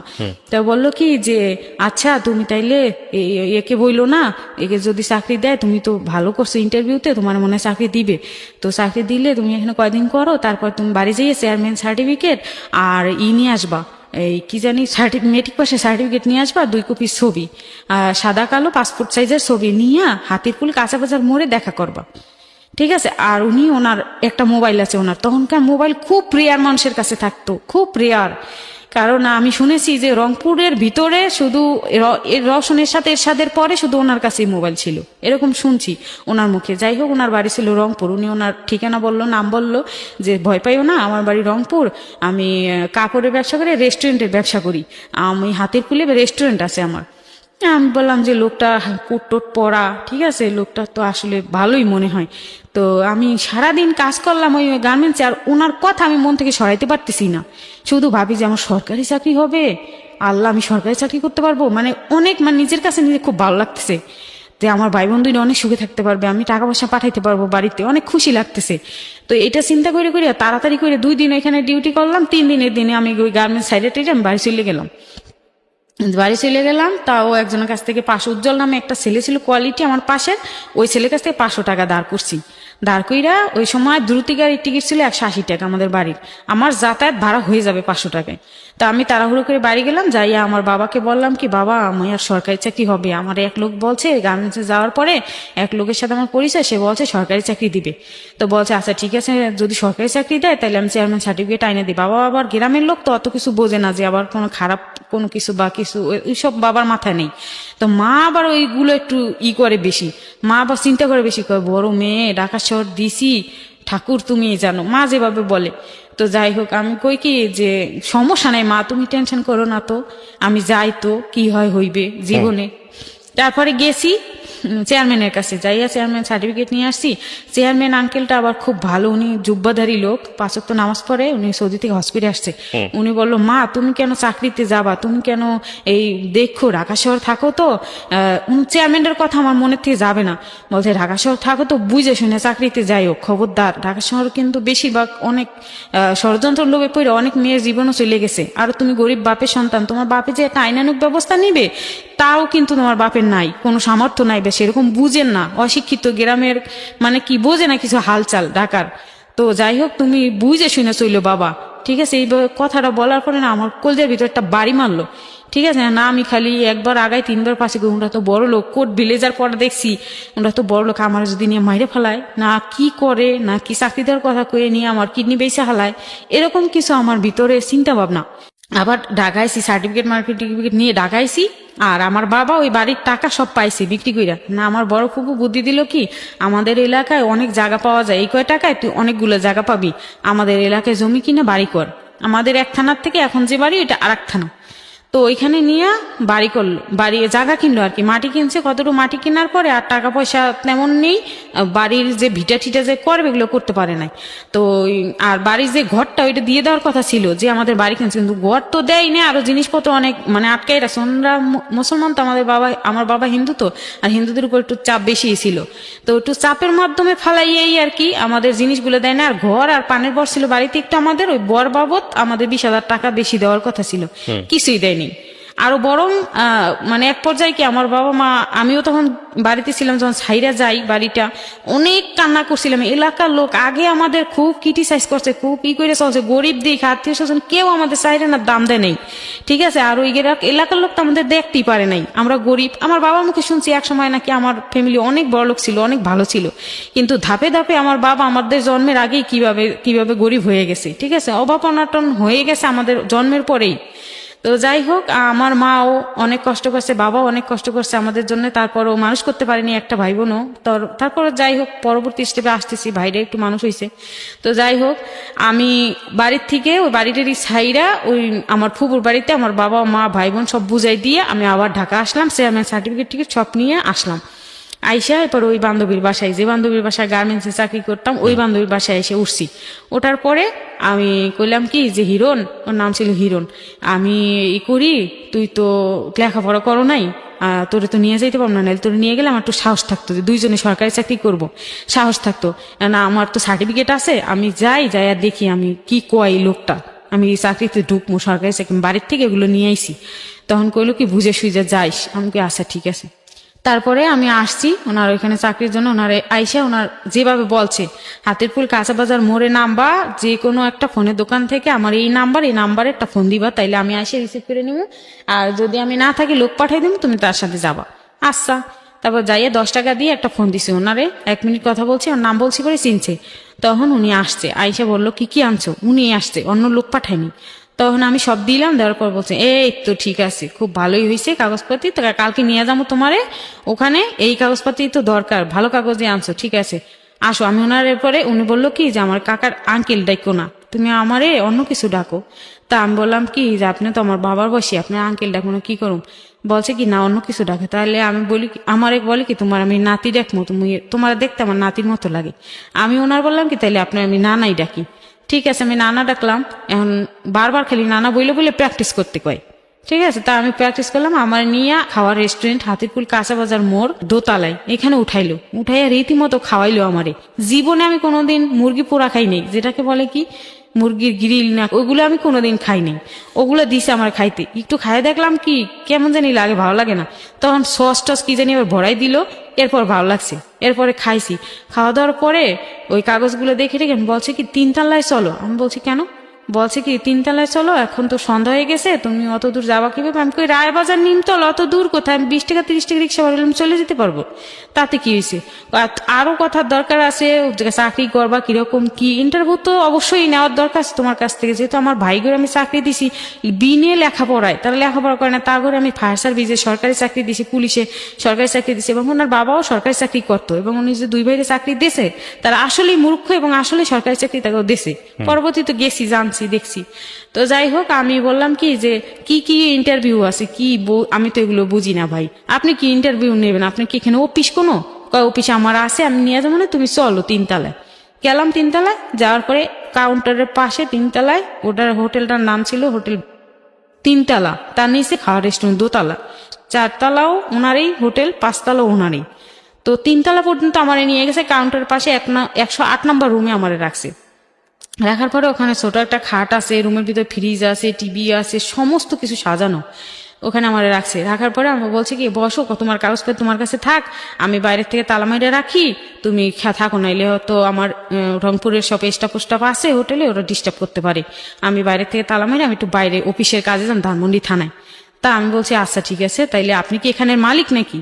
বলছে হ্যাঁ, আমি 3 তলা 4 তলা 5 তলা এগুলো চালাই হইলো রুম ভাড়া দিই, লোকের কাছে রুম ভাড়া দিই, যত ঢাকার বাইরে যত লোক আসে ট্রিটমেন্ট নেওয়ার জন্য, এদের এই ট্রিটমেন্ট করাইতে হসপিটাল এখানে থাকতে হয়, তখন আমি রুম ভাড়া দিই। আর কিছু কিন্তু বলে নেই, এর ভিতরে যে রহস্য আছে আমি তো জানি না। যাই হোক, তারপরে আমি ওখানে থাকলাম, কিন্তু আমার বুকের ভিতর না ধুকধুক করে। আর আমি তখন কি হিন্দু সম্প্রদায়ের মেয়ে, আমি মুসলমান, হিন্দু পাড়ার ভিতরে আমি যাইতাম না কখনো, এবং কারোর সাথে মিশতাম না, চলতাম না, কারোর সাথে কথা বলতাম না। তারপরে আমি হিন্দু ধর্ম সম্পর্কে আমার বাবা মা কিছু শিখাই নাই, আর তেমন কিছু শিখতেও পারি নাই। যাই হোক, অবপর্ণাটনের কারণে বাবা মা দুইজনেই ছিল, কাজ করে খাওয়াইতে হইতো, কিছু বুঝি নাই। কিন্তু স্কুলে যাইয়া ওই বন্ধু বান্ধবের কাছ থেকে, বান্ধবীদের কাছ থেকে ওরা যখন ধর্ম পিরিয়ড করতো, এক হুজুর স্যার ছিল, উনি মাথায় কাপড় দিয়ে বসাইতো, আমাদের হিন্দু যে কয়টা মেয়ে ছিলাম বাসায় মাথায় কাপড় মধ্যে বসাইতো এবং ওই নবী রাসূল সাল্লাল্লাহু আলাইহি সাল্লামের কথা এত সুন্দরভাবে বলতো, মানে মুগ্ধ হয়ে যেতাম শুনতে শুনতে। তা আমার না ছোটবেলা থেকেই যেন ওদিকে নজর, ঠিক আছে। তো ওই নজরটা ঠিকই আমার বন্ধু বান্ধবের প্রতি ছিল, ধর্মের প্রতি ছিল, কিন্তু এই বুড়ো লোকটার প্রতি আমার ওই মানে ওই জিনিসটা কাজ করতো না। উনি যে মুসলমান বা উনি ভালো হবে বা কিছু, বা উনি ইসলাম ধর্মের লোক, উনি খারাপ কিছু করবে না বা কিছু, এরকম বিশ্বাস ছিল না আমার। ওনার প্রতি এরকম বিশ্বাস ছিল যে উনি যেন খারাপ, এরকম আমার মনের ভিতরে লাগে উনি যেন খারাপ শুরু থেকেই, ঠিক আছে। উনি যেন খারাপ, মুসলমান হয়েছে তাই কি মুসলমানের মধ্যে ভালো মন্দ আছে না। আমার মনের কাছে মনে প্রশ্ন কইরা আমি কুলাই উঠতে পারতেছি না যে চাকরিতে আমি ঢুকমই নাকি চাকরির লোভে কি আমার জীবনটা শেষ হয় নাকি, আমার নিজের মনের মধ্যে প্রশ্ন শেষ নাই। যেহেতু লেখাপড়া একটু করছি, ক্ষুধা মেটানোর জন্য আবার এদিকে পেটে তো ক্ষুধা, জীবনে তো অস্ত্রের দিকে ভাই বোন দোনোটা কি মরেই যায় না খাইয়া, না কি না বাবা স্টক করে ফেলায়। বাবা তো অলরেডি 2 বার স্টক করছে, আমি পরবর্তী স্টেপে আসতেছি। তো যাই হোক, আমি মানে চিন্তায় কুলে উঠতে পারতেছি না যে কি করব। তখন ভাবলাম কি, যা জীবনে যা আছে থাকি, তো উনি তো আমার বাপ বয়সী লোক, উনি তো আমার সাথে এমন কিছু করতে পারবে না। ওই বিশ্বাসে আমি রইলাম। রাত 10টা 11টা পর্যন্ত আমি টেনশনেই করতেছি শুয়া শুয়া। আমার কোনো ঘুম নাই, খাওয়া নাই, আমার পেটে যে ক্ষুধা। আমি যে বাড়ির থেকে আসছি কালকে, আইসা যে ওর বাসায় করে চাল ভাজা খাইছি, আর আজকে সারাদিন গেল, রাত 10টা 11টা বেজে গেছে, আমার পেটে যে কিছুই নাই। আমার কিন্তু ওদিকে খেয়াল নেই, আমার শুধু খেয়াল এই লোকটার প্রতি, ঠিক আছে। তারপরে উনি থানা থেকে ঘুরে আসছে রাত 12টায় এসে উনি রুমের তালা খুলে ভাত দিছে আমারে, ডাল আর মুরগির মাংস দিয়ে আমার ভাত দিছে। আমি বললাম ভাত খাবো না। আপনি এত রাত পর্যন্ত কই ছিলেন? আমার কোনো খোঁজ নাই, আমি পানি খাওয়ার জন্য মরে যাচ্ছি, আমি বাথরুমে পানি খাইছি, আপনি এত রাত্রি পর্যন্ত কই ছিলেন? পরে বলছে কি, আমি থানায় অনেক কাজে বিজি ছিলাম, ঠিক আছে, আমি থানায় অনেক কাজে বিজি ছিলাম, তুমি টেনশন করে থাকবো না, আমার মাফ করে দাও, আমি বুঝতে পারি নাই তুমি পানির পিপাসা বাথরুমের পানি খাইছো। তা বলছে যে স্টাফ করে ধমকি দিতেছে, হ্যাঁ তোমরা জালনা দিয়ে 1 গ্লাস পানি দিতে পারলা না মেয়েটারে? তোমরা জানো না যে আমি এখানে একটা লোক নিয়ে আসছি এবং সবাইকে কি তুমি খারাপ মনে করো নাকি? এই কথাটা আমার একটু মাইন্ডে লাগছে, ঠিক আছে, যে আমাকে খারাপ ভালোর কি আছে, আমার নিয়ে আসছে, আমি চাকরি করবো, শেষ, আমার খারাপ ভালোর কি আছে। তারপরে স্টাফ আরিফুল ইসলাম নামে একটা স্টাফ ছিল, দৌড়ে আমার কাছে সরি টরি আপা এই সেই বলছে, বুঝতে পারিনি। আমি বলছি আমি কলিং বেলও দিছি, আপনারা শোনেন না, আমার পানি পিপাসা লাগছিল। তা যাই হোক, উনি সরি টরি বলে গেছে। এরপরে পরবর্তীতে কিন্তু আমার খাওয়ার কোনো অসুবিধা হয় না, জানলা দিয়ে সবসময় খাবার দিত। যাই হোক, এরপরে উনি বলল কি যে বোন, কালকে কিন্তু সকালে ইসে যাইতে হইবে, বঙ্গবাজার ফায়ার সার্ভিস অফিসে ইন্টারভিউ দিতে যাইতে হইবে সকালে, তাইলে তুমি এখন ঘুমাই পড়ো নাকি? তা আমি বলছি না, আমার ঘুম আসবে না, আমি কালকে ইন্টারভিউ দিয়ে তারপরে আমি বাসায় চলে যাব, আমার এখানে ঘুম আসবে না। আমি এরকম বিল্ডিং এ কোনোদিন থাকিনি, অ্যাকচুয়ালি থাকিনি এরকম বিল্ডিং এ। আমার ওই কুড়ে ঘরে থাকার শান্তি, আর রায়বাজার নিমতলে আমি 3 সেট একটা বাসায় ভাড়া থাকি, আমার ওটাই শান্তি। আমার এই বিল্ডিং এ আমি কোনোদিন থাকি নেই, আমার ভয় লাগে। কিন্তু আসলে তো আমার ভালো লাগতেছে, কিন্তু ভিতরে ভয় কাজ করতেছে, আমি তো বুঝতে দিতেছি না যে আমার ভালো লাগতেছে বা এত ভালো খাটে শুইছি বা কিছু। যাই হোক, আমি ওনারা বললাম কি, আপনি চলে যান আমার রুমের থেকে, আমার না অনেক রাত হয়ে গেছে, আমার না ভয় লাগে, আপনি চলে যান আমার রুমের থেকে। একবার নানা বলি, একবার আঙ্কেল বলি, ঠিক আছে, কারণ আঙ্কেল বলা অভ্যাস, এখন তো নানা উনি শিখাই দেয় বারবার, বলতে পারি না, ভুলে যাই। তো যাই হোক, উনি বলে কি, আমি বটি নিয়ে আসছি উপর থেকে, পেয়ারাগুলো কাট। উনি পেয়ারা নিয়ে ঢুকছিল আর থানা থেকে আসার সময়, তো বলছে পেয়ারাগুলো কাটো, দুইজনে খাই, আর হইলো আমার চুলে কালি দিয়ে দাও। উনি কালি গুলাইছে, ওর রুমটা ওনারই অ্যাকচুয়ালি, ঠিক আছে, উনিই থাকে ওই রুমে। তো উনি একটা ডয়ার টান দিয়ে সিন্দুকের ভিতরে দেখি বান্ডিল টাকা, ঠিক আছে। ওই ডয়ার যখন টান দিয়েছে চুলে কালি দেওয়ার জন্য, তখন বান্ডিল টাকা। আমি আরো ভয় পেয়ে গেছি, ঠিক আছে, যে উনি আসলে কি, ঠিক আছে। আর অত বেশি টাকা আমার জীবনে আমি কোনোদিন দেখিনি। ওদিন যে অত টাকা দেখছি, আমার ভিতরে আতঙ্ক হয়ে গেছে যে নাকি উনি আবার বলে যে ও আমার টাকা চুরি করার জন্য আসছিল, চুরি করছে, যে না এবার জেলে টেলে ঢুকাই দেয় নাকি, আমার মনে আর এক সমস্যা সৃষ্টি হয়ে গেল। তখন উনি ওই বের করছে, এই কালি বের করছে, কালি গোলাইলো ফ্রিজের মধ্যে, আর আমারে বটি দিয়ে পেয়ারা কাটতে বললো। তা আমি পেয়ারা কাটতেছি আর চিন্তায় আমি শেষ, ঠিক আছে, চিন্তা করতে করতে শেষ। যাই হোক, পেয়ারা কাটা শেষ, পেয়ারা ওনারে দিলাম, উনিও খাইলো, আমিও খাইলাম। খাওয়ার পরে ওনার চুলে কালি লাগাই দিলাম। সে কালি লাগাইতে রাত 3টা 4টা বেজে গেল। তখন আমার শরীর ছাইড়ে দিচ্ছে ঘুমে, তখন আমার ঘুম আসতেছে। তখন আমি ওনার বললাম কি, আঙ্কেল, একবার আঙ্কেল একবার নানা, যান একটু বাইরে, আমার ঘুম আসতেছে, এখন আমি ঘুমাবো, আপনি একটু যান, আপনি অন্য রুমে যান, নাইলে আমার একটা অন্য রুম দেন, যাতে আমি একটু ঘুমাইতে পারি, সকাল হইলে পরে আমি ইন্টারভিউ দিয়েই বাসায় চলে যাব। কারণ আমার শরীরটা অনেক ক্লান্ত হয়ে আসছে। তখন উনি বললো কি এত সুন্দর শরীর আবার ক্লান্ত, আমার কেমন জানি লাগতেছে। আর হাসি যে দেয় অট্ট হাসি, এমন হাসির আকৃতি, কথার আকৃতি অন্যরকম হয়ে গেছে। ঠিক আছে, রাত বেশি হয়ে গেছে, সবাই ঘুমায় পড়ছে, কেউ জাগনা নাই, ঢাকাশর নির্জম হয়ে গেছে। তখন তো আমার পায়ের নিচে আর মাটি নেই। ঠিক আছে, যে খাইছি, ওনার হাসি টাসি তো ভালো না। তখন উনি বলছে কি এদিকে আসো, আমারে নিয়ে গেল বাথরুমের ভিতরে। বাথরুমটা কয়েকখানা টাইলস উঠাইলো, টাইলস বাথরুমের উঠাইয়া ওই বাথরুমের প্যানটা উঠাইলো, উঠাই কয় কি এই যে ফাঁকাটা আছে না, এখানে তোমার মতো 10টা মেয়ের লাশ আছে এখানে। এই কথা বলার পরে আমি কই খাইছি, আমি কই এলাম, আমার হাত পা ছাড়িয়ে দিছি, কাঁপা শুরু করে দিছি। ঠিক আছে, এরপরে আমার বের কইরা ওই রুমের থেকে বের করছে, আমার হাত কিন্তু ধরে রাখছে। আবার তো ওর এলাকার লোক সবাই দারোয়ান টারন সব রংপুরের, নিচে কলেজসভাল গেটমেট সব মারা, দৌড় দিয়ে যাবো কোথায়। তো যাই হোক, আমি দৌড় দিতে চাই, একবার ও হাত ধরে ফেলাই। তখন আর এক রুমে নিয়ে গেছে, নিয়ে যাইয়া বাথরুমের টাইলস মেলস উঠাইয়া দেখাইলো যে ওর ভিতরে মদ, বিয়ার, গাঁজা, ছুরি মুড়ি পিস্তলের অভাব নেই ওর ভিতরে, টাঙ্কির মতো ওর ভিতরে। দেখা তো আমি আরো শেষ। ঠিক আছে, এরপরে উনি কতগুলো কাগজপাতি বাইর করলো, ওই কালি দেওয়া মাথায় কালি শুকাচ্ছে, ওই ফাঁকে এগুলো করতেছে। যাই হোক, উনি অনেক কাগজ বের করছে সিন্ধুকে থেকে, বের করে দেখাইলো উনি নিউ মার্কেটের পাশে গাউসিয়া হোটেল ম্যানেজার ছিল, অনেক দিন চাকরি করছে, 10 বছর বয়সের থেকে উনি ওইখানে ম্যানেজার ছিল।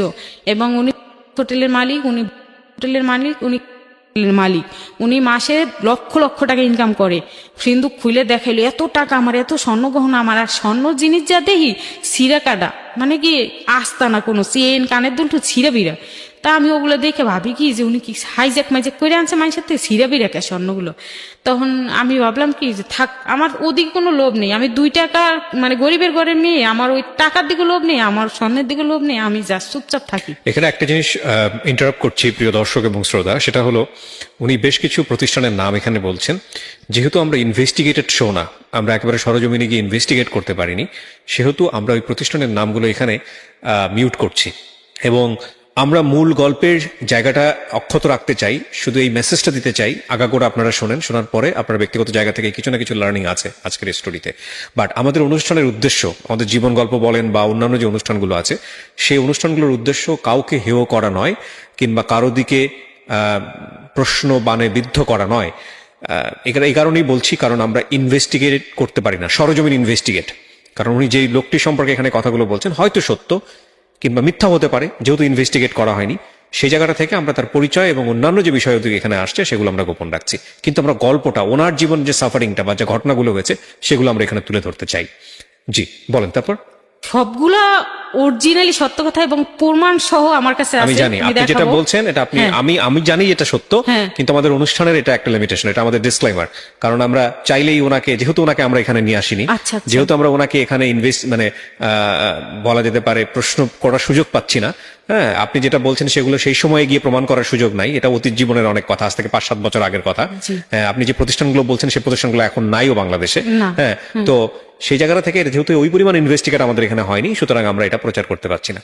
তারপরে আপনি যেখানে ছিলেন যে আপনাকে দেখালো ছেঁড়া ঠেরা গোল্ড, হ্যাঁ ছেঁড়া ঠেরা গোল্ড, কিন্তু গোল্ডের দিকে আমার কিন্তু নজর নেই, আর টাকার দিকে নজর নেই, খালি আমার জীবনের নিরাপত্তার দিকে এখন আমার নজর। স্বাভাবিক না, ভরকে যাওয়ার মতো অবস্থা। হ্যাঁ, তখন উনি বলল কি ওই সময়টাতে কি শুধু উনি ছিল নাকি আশেপাশে উনি লোকজন ছিল? আর কেউ ছিল না, ওনার অনেক দাপট।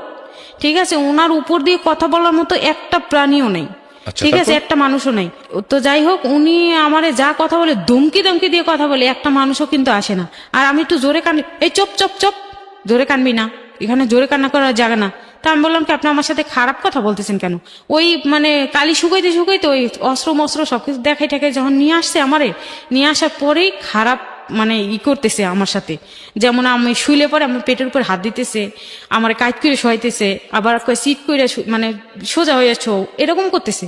তা আমি বলি এরকম করেন কেন আপনি? আপনি কি মনে করছেন আমারে? আমি কালকে সকাল চলে যাবো এখান থেকে। এরপরে কয় কি বাথরুমে কয়টা লাশ আছে দেখবি?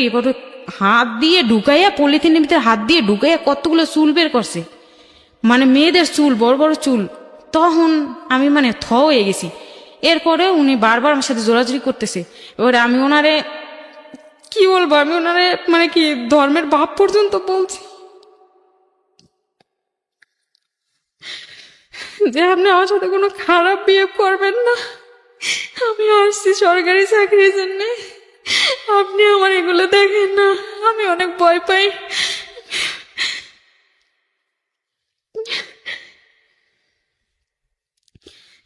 তারপরে ওদিন এটা কিছু কত বছর করে আগের গল্প? 2005 সালের শেষের দিকে। 15 বছর আগের গল্প। হ্যাঁ। এবং আপনারা শেষ পর্যন্ত মনোযোগ দিয়ে শুনবেন যে কি হয়েছে ওনার জীবনে। হয়তো এখানে লাশ ছিল না, উনি মাথার চুল দেখিয়েছেন, যেভাবে হোক ওনাকে ভয় দেখানোর একটা ব্যবস্থা করেছেন নাকি, যাই হোক। তারপরে আমি হতভম্ব হয়ে গেছি। ওই কথাটা এখনো আমি ফিল করলে আমি সাথে সাথে স্ট্রোক হয়ে যাই, এখন আমার ওরকম লাগে। তারপরে আমি বললাম কি, আপনার হাতেও ধরি পায়ে ধরি, আপনি আমার না কাকা না, আপনি আমার ধর্মের বাপ, আপনি আমার এরকম করেন না।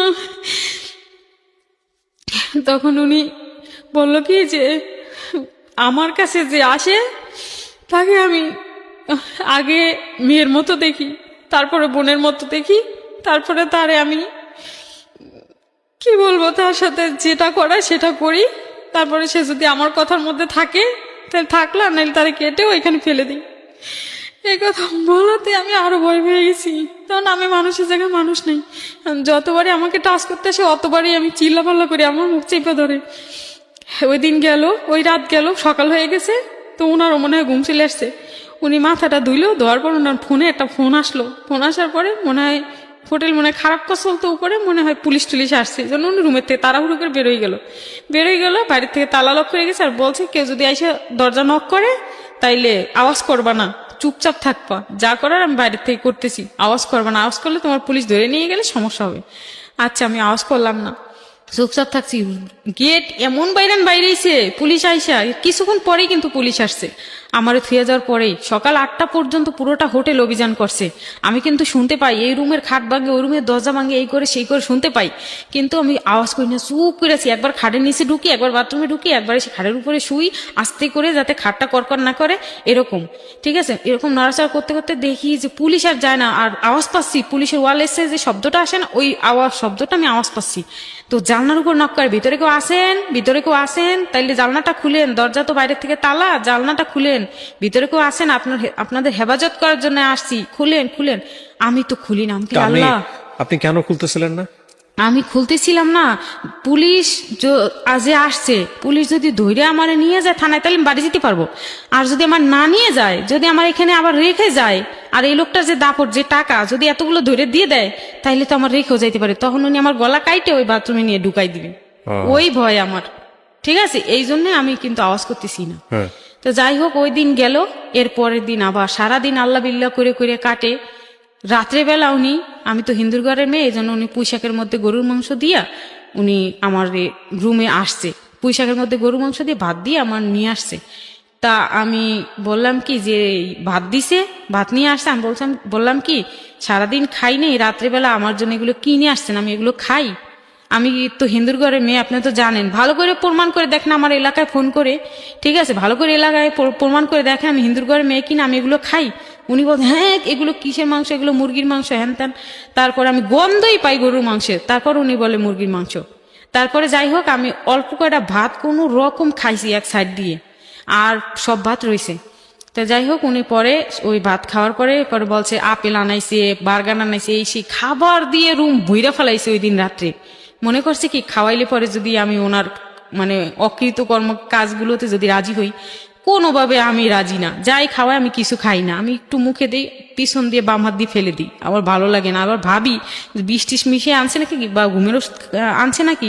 ওই টিভিতে দেখি জায়গা জায়গায় মেয়ে মানুষে ঘুমের ওষুধ খাওয়ায়, নির্যাতন করে, এই করে, টিভিতে দেখা যায় সব চ্যানেলে। ঠিক আছে, ওই বারবার রুমের মধ্যে বসে টিভি চালায় দেখতেছি, বারবার চ্যানেল উলট পালট করে দেখতেছি, টিভি তো আমার রুমেই। তো এখন আমার ওইগুলো খালি চোখের মধ্যে ভাসে, তাই আমি খাইতে চাচ্ছি না, যেটা দেয় তাই খাইতে চাচ্ছি না। তো পেয়ারা আর আপেল খাই, কারণ ওগুলো আমি নিজের হাতে ধুই, নিজের হাতে কাটি, এজন্য খাই। তো যাই হোক, উনি খাওয়া দাওয়ার পর যখনই রাত 2টো বাজে, তখনই উনি আমারে আবার ধরছে। তখনই আমি ওই ধর্মের বাপকন ভাইকন যখন সব বলছি, তারপরেও উনি আমার ছাড়তেছে না। এরপরে আমি বারবার যখন কান্দাকাটি করি, তখন খাটের স্টান ভাঙিয়া 2-3টা বাড়ি যে দিল, আমার পাশা পোষা মনে করেন কোমর টোমর সব মনে হয় শেষ, এরকম 2-3টা বাড়ি দিছে। পরে আমি এত চিল্লাপালা আইছি ভিতর থেকে, কিন্তু মুখ এমন করে চাইপা ধরছে এরকম করে, আমি চিল্লাইতে পারি না, কান্না করতে পারি না। এরকম ডুগরে ডুগরে কানতে কানতে আমার মনে হয় কি ভিতরটা জমে গেছে, রক্ত ব্লিডিং আসতেছে, এরকম লাগতেছে।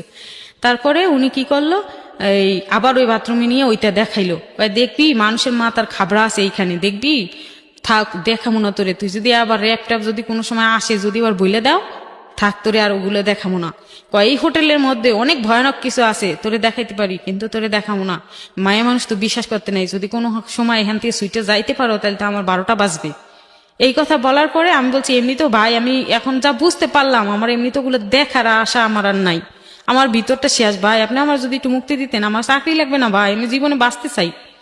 ঠিক আছে, আমার বাবা মার জন্য, আমার 2টা ভাই বোনের জন্য আমার খুব মায়া হয়, আমি বাঁচতে চাই, ওদেরকে দেখতে চাই। আর আমার বাবা মা ফোন তো দিতে পারে না, আমার খবর নেওয়ার জন্য, আমার সরকারি চাকরি হইলো কি না সেই খবর নেওয়ার জন্য আমার বাবা মা মানে পাগল হয়ে গেছে, আমার কোনো খোঁজই পায় না। আজকে 3-4 দিন 5 দিন হয়ে গেল। যাই হোক, পরে উনি কি করলো, 2টা-3টা বাড়ি দিয়েছে, পরে আমি অজ্ঞান হয়ে গেছি। আবার যে আমার গায়ের উপর আসছে, আবার আমার জ্ঞান ফিরছে। ঠিক আছে, আমি টের পেয়ে যাই কি এমনি জানো, যত অজ্ঞান থাকি আমি কিন্তু ফাল দিয়ে উঠি, কুকুরের মতো হয়ে গেছি। আমার মানে বিষয়টা, আমার শরীরটা তখন উঠলে পরে ওই যে পেয়ারা কাইটা যে বডিটা রাখছি, বডি দিয়ে এমন জোরে কোপ মারছে, এই যে এখানে দেখেন এখনো দাগ আছে। আপনার মাথায় কোপ মারছে ও? জি, এমন জোরে কোপ মারছে, এখানে বিশাল ভাবে কাইটে একবার চুলের ভিতর পর্যন্ত কাইটা, রক্তে বিছনার রুম সমস্ত কিছু শেষ হয়ে গেছে। এরপরে আরেকটা কোপ মারছে এই যে হাতে, এখনো পুরো সব দাগ আছে, এই যে হাতের মধ্যে একটা কোপ মারছে। আপনি এর মধ্যে চিল্লাপাল্লা করতেছিলেন না? চিল্লাপাল্লা করি কিন্তু জোরে করতে পারি না, জোরে যখন চিল্লা না আসে তখনই খাপ করে ধরে, এক হাত দিয়ে কোপ দেয়, আর এক হাত দিয়ে খাপ করে মুখ চিপে ধরে বডি উড়াই ফেলাই দেয়। 2টা কোপ দিছে, 2টা কোপ দেওয়ার পরে আমার আর কোনো ভাষা ছিল না, আমি তখন শরীর টরীর ছেড়ে দিছি। তখন উনি কি করছে না করছে আমি আর জানি না। পরের দিন সকালে দেখি আমার সেলাইন চলতেছে, আমার কিছু আর জ্ঞান ছিল না কি হয়েছে না হয়েছে। কে স্যালাইন দিছে, কি করছে কিছু জানে না? কিছুই জানি না। ওই রুমের মধ্যেই ওই রুমের মধ্যেই সেলাইন চলতেছে। পরে আমি বললাম কি আমি দিক দিশে নাই আমার, আমি বলছি কি মা আমি বাথরুমে যাবো, মা আমি বাথরুমে যাবো।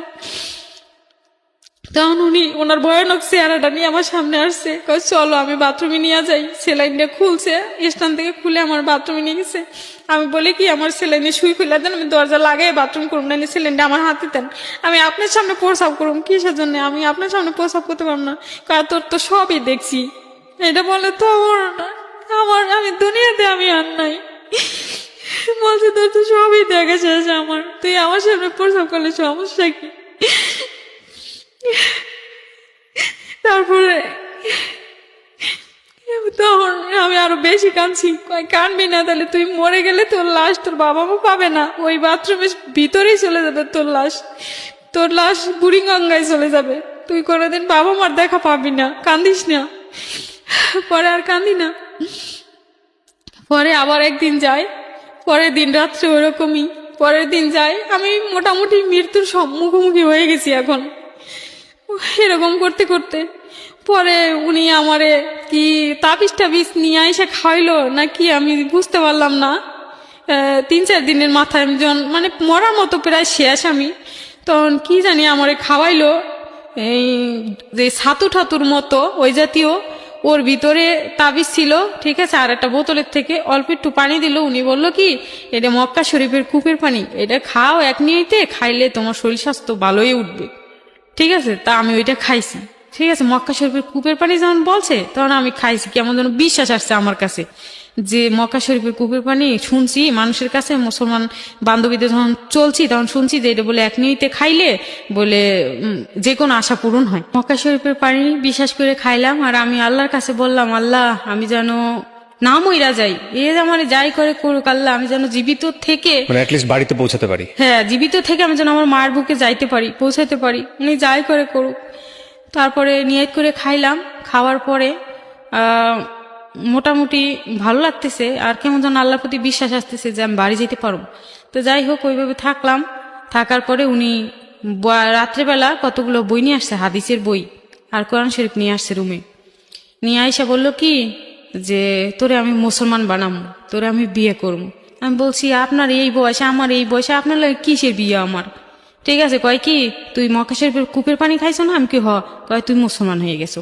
আমি কই না, আমি বান্ধবীদের কাছে শুনছিলাম 5 কলেমা না পড়লে মুসলমান হয় না। ঠিক আছে, আমি মুসলমান হইনি। পরে বলছে যে তুই কি মুসলমান ধর্মে কি আছে তুই জানিস? তুই মক্কা শরীফের কূপের পানি খাইছিস, তুই মুসলমান হয়ে গেছিস। আমি কই এগুলো কেটা দিয়েছে আপনারে? বলছে যে এগুলো গেছিল এই মক্কা শরীফ হজ করতে, উনি নিয়ে আইছে, ওনার কাছ থেকে আনছি। তো আমি তখন ভাবলাম কি যে যেহেতু গেছিল তাইলে মনে হয় সত্যি সত্যি উনি যদি যাইয়া থাকে হজে, উনার উনি অন্যরকম একটা মানুষ, এস্টাবলিশড ম্যান, এবং উনি যাইতে পারে হজে এবং উনি আনতে পারে এই পানিটা। যাই হোক, আমি মুসলমান হয়েছি, ভালো কথা, আমি বিশ্বাস করলাম মুসলমান হয়েছি। সে যেটা বুঝে এখন আমার ওইটাই বুঝতে হইবে, কারণ নাইলে তো আমার কোনো বাইরেও আর কোনো পথ নেই। তারপরে উনি অনেকগুলো কোরআন হাদিসের বই নিয়ে আইসে, রাত্রি 1 গাঁটটি বই নিয়ে আইসে। তখন আমার বললো কি, লেখাপড়া যেহেতু করছো, চাকরি বাকরি কি আমাদের, তোমাদের বাড়িতে আমি টাকা পাঠাবো নে, তোমার বাড়ির সাথে যোগাযোগ করো, আমি টাকা পাঠাবো নে, লেখাপড়া যতটুকু করছো, তোমার লেখাপড়ার দরকার নেই, সরকারি চাকরির দরকার নেই, আমি মাসে কোটি কোটি টাকা কামাই, তোমার যদি তুমি একটা কুকুর পাললেও তো আমার খরচ আছে। একটা সিগারেট দেয়, ব্যানসন সিগারেট, একটা সিগারেটের দাম 8 টাকা 10 টাকা তখন। তাই যদি খাইতে পারি, তোমার মতো একটা মেয়ের পালতে পারবো না? তোমার মতো একটা মেয়ের বাড়িতে টাকা যা লাগে অভাব পূরণ করতে পারবো না? তুমি যেহেতু বলো বাড়িতে এত অভাব, তো ফায়ার সার্ভিসে চাকরি করলে, সরকারি চাকরি করলে কয় হাজার টাকা বেতন পাও, 5,000 6,000, ওই সময়ের কথা, 6 সালের 5 সালের শেষের দিকে, 6 সালের শুরুতে মনে হয়, 5 সালের শেষের দিকে হবে। তো যাই হোক, আমি তখন ওনারাই বললাম কি যে আমি আসছি চাকরির আশায়, আমার যদি চাকরি না হয়, আপনার যদি বাবা অত্যাচার কইরে আমার যদি এখন কোন বিয়ে করার কথা, এটা কি হয়? আপনার বয়সের সাথে আমার বয়স কি কোনোদিন মানায়? আপনি আমার বাইরে নিয়ে চলে মানুষের কাছে কি কইবেন? আমি কি কমু আপনারে? ঠিক আছে। তো যাই হোক, পরে উনি বললো কি যে না, মানুষ কিছু বলুক আর না বলুক, আমি যেহেতু তোর জীবন আমি নষ্ট করছি, আমি তোর বিয়ে করবো। ঠিক আছে না, আমি বললাম যে না, আমি আপনার সাথে বিয়ে করুম না, নষ্ট করছেন, আমি বিয়ে করুম না। তখন আবার মায়ের ওই দিন রাত্রি, বিয়ে যেহেতু করুম না, আবার মায়ের, উড়ে মায়ের। তো এগুলো যে মারে আমারে, এই পিঠ টিঠ আমার এখনো দাগ আছে। ঠিক আছে, পিঠ ঠিট কোমর টোমর সব মাইরা শেষ করে দিয়েছে। শেষ পর্যন্ত আমার এই পায়ের উপর পাড়া দিয়ে এই পর টান দিচ্ছে, আমার ফাইরে ফালাইবে। ঠিক আছে, ফাইরে ফালাই দিবে আমারে। তারপরে আমি আর কোনো স্বামী সংসার করতে পারম না, কোনো স্বামী আমারে নিবে না।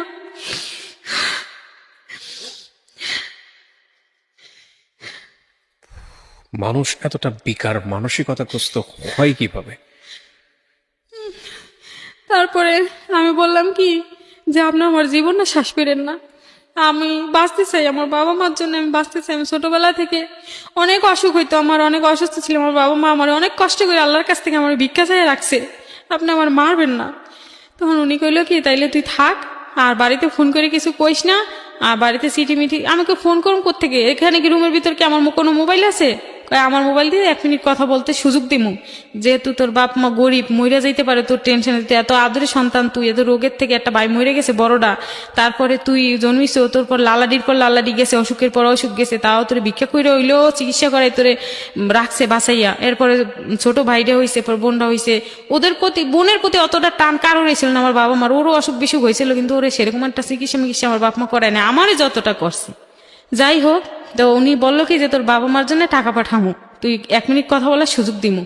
তখন যাই হোক, আমি 1 মিনিট, উনি ফোন দিয়ে দিল। আমাদের বাজারে একটা নাম্বার, আমাদের বাড়ির থেকে 2 কিলো দূর হইবে বাজার, ওই বাজারে একটা নাম্বার আমার মুখস্থ ছিল, কারণ ওইখানে স্কুলের ছবি টবির জন্য যাইতাম, একটা স্টুডিও, স্কুলে ছবি টবি তোলার জন্য যাইতাম। আর ওইখানে দেখতাম যে ওই ভাই বিদেশ টিদেশ থেকে ফোন আসে, আর ওনার কাছ থেকে মানুষ টাকা দিয়ে ফোন করে, তাই ওনার কাছ থেকে আমি নাম্বারটা নিয়ে আইছিলাম যে আমি তো ঢাকা থাকি ভাইয়া, আমি যদি কোনোদিন ফোন দেই আমার বাপ মার একটু ডেকে দিবেন যাতে কথা বলতে পারি। হ্যাঁ দিব, সমস্যা নেই। পরে আমি ওই ওনার কাছে ফোন দিতাম, ফোন দিয়ে বলতাম মিজান ভাই আমার মাকে একটু ডেকে দিতে পারবেন, একটু কথা আছে।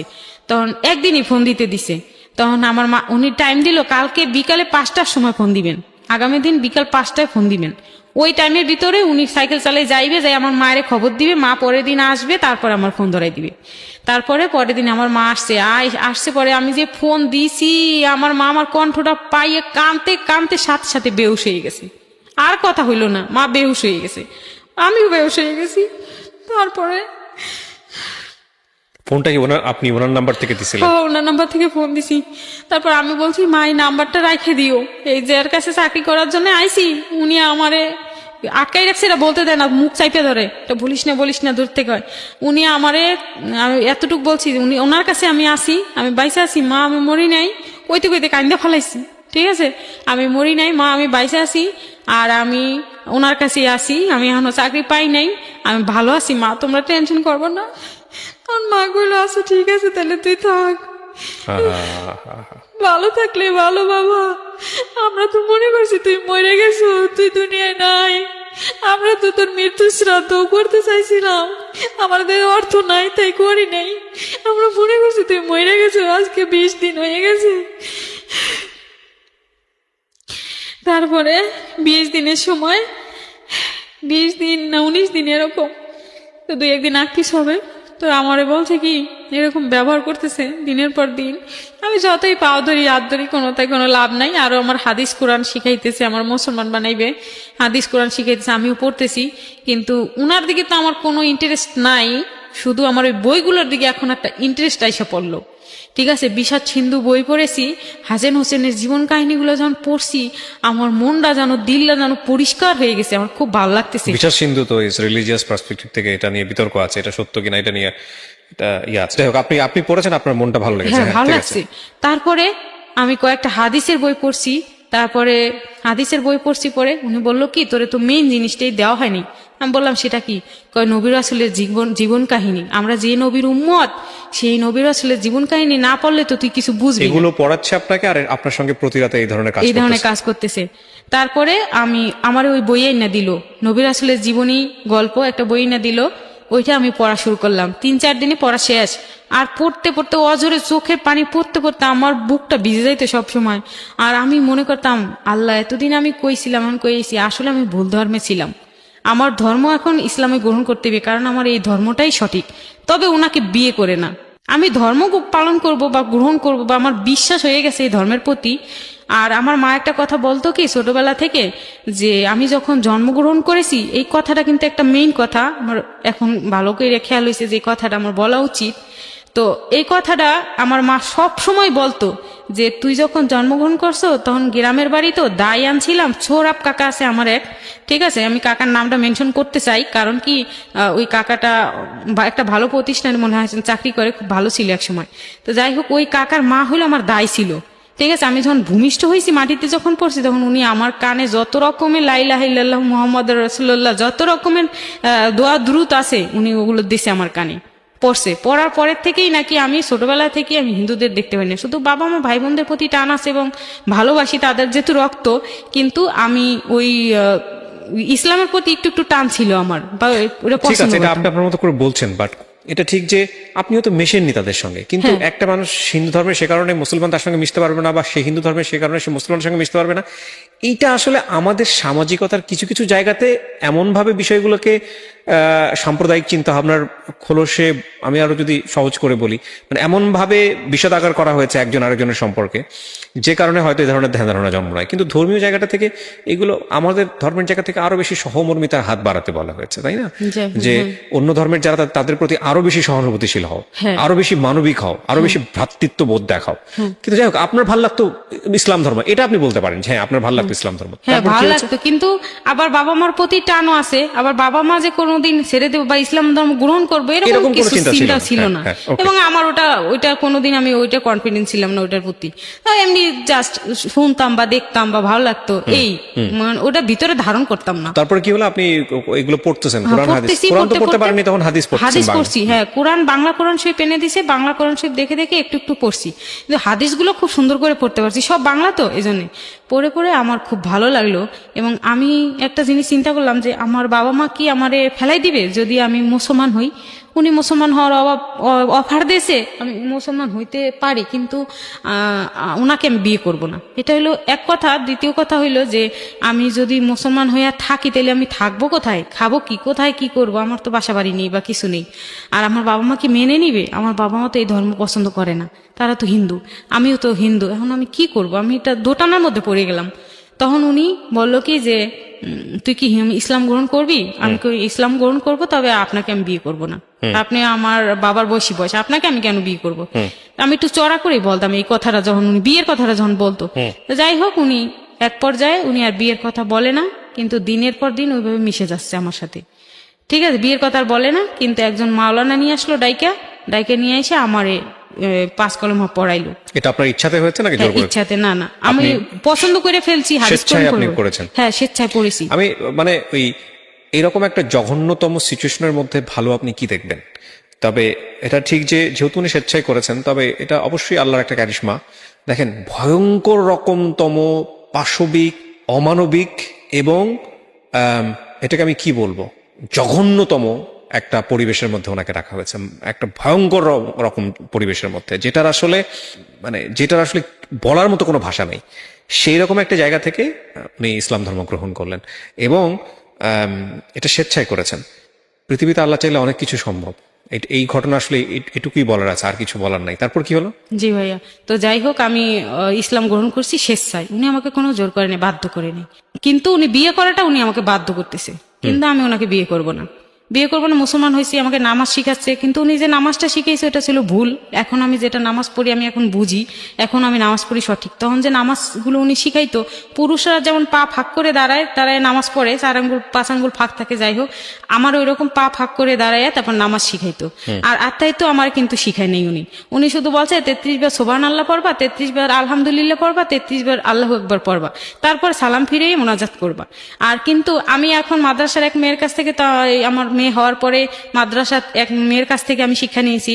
তো ওই মেয়ে বলছে যে মেয়েদের পা মিশে দাঁড়াইতে হবে এবং মেয়েদের আত্মাহিতু পড়তে হবে, আত্মাহিতু শিখাইলো এবং 5 কলমাও সুন্দরভাবে সবই শিখাইছে, সহি সুন্নাহভাবে শিখাইছে এবং আমি ওইভাবে পড়তে পড়তে পড়তে পড়তে এখন আমি সব বুঝি। না, কিন্তু এটাও ভুল, আপনাকে যে মেয়েটা বলেছে এটাও ভুল। পা মিশে, হ্যাঁ, পা মিশে ছেলে মেয়ের কোনো ভেদাভেদ আমাদের রিলিজিয়নে যেটা আছে সেটা হচ্ছে আপনি নামাজ সেভাবেই পড়তে পারেন যেভাবে ছেলে মেয়ের জন্য আলাদা কোনো বিশেষায়ন নাই। প্রথম কথা হচ্ছে এটা। আমি আমার ক্ষুদ্র জ্ঞানে যতটুকু জানি, নামাজের ক্ষেত্রে ছেলে মেয়ের কোনো স্টাইলে কোনো মানে ডিফারেন্স নাই। একটা ছেলেও যেভাবে নামাজ পড়বে, একটা মেয়েও সেভাবে নামাজ পড়বে।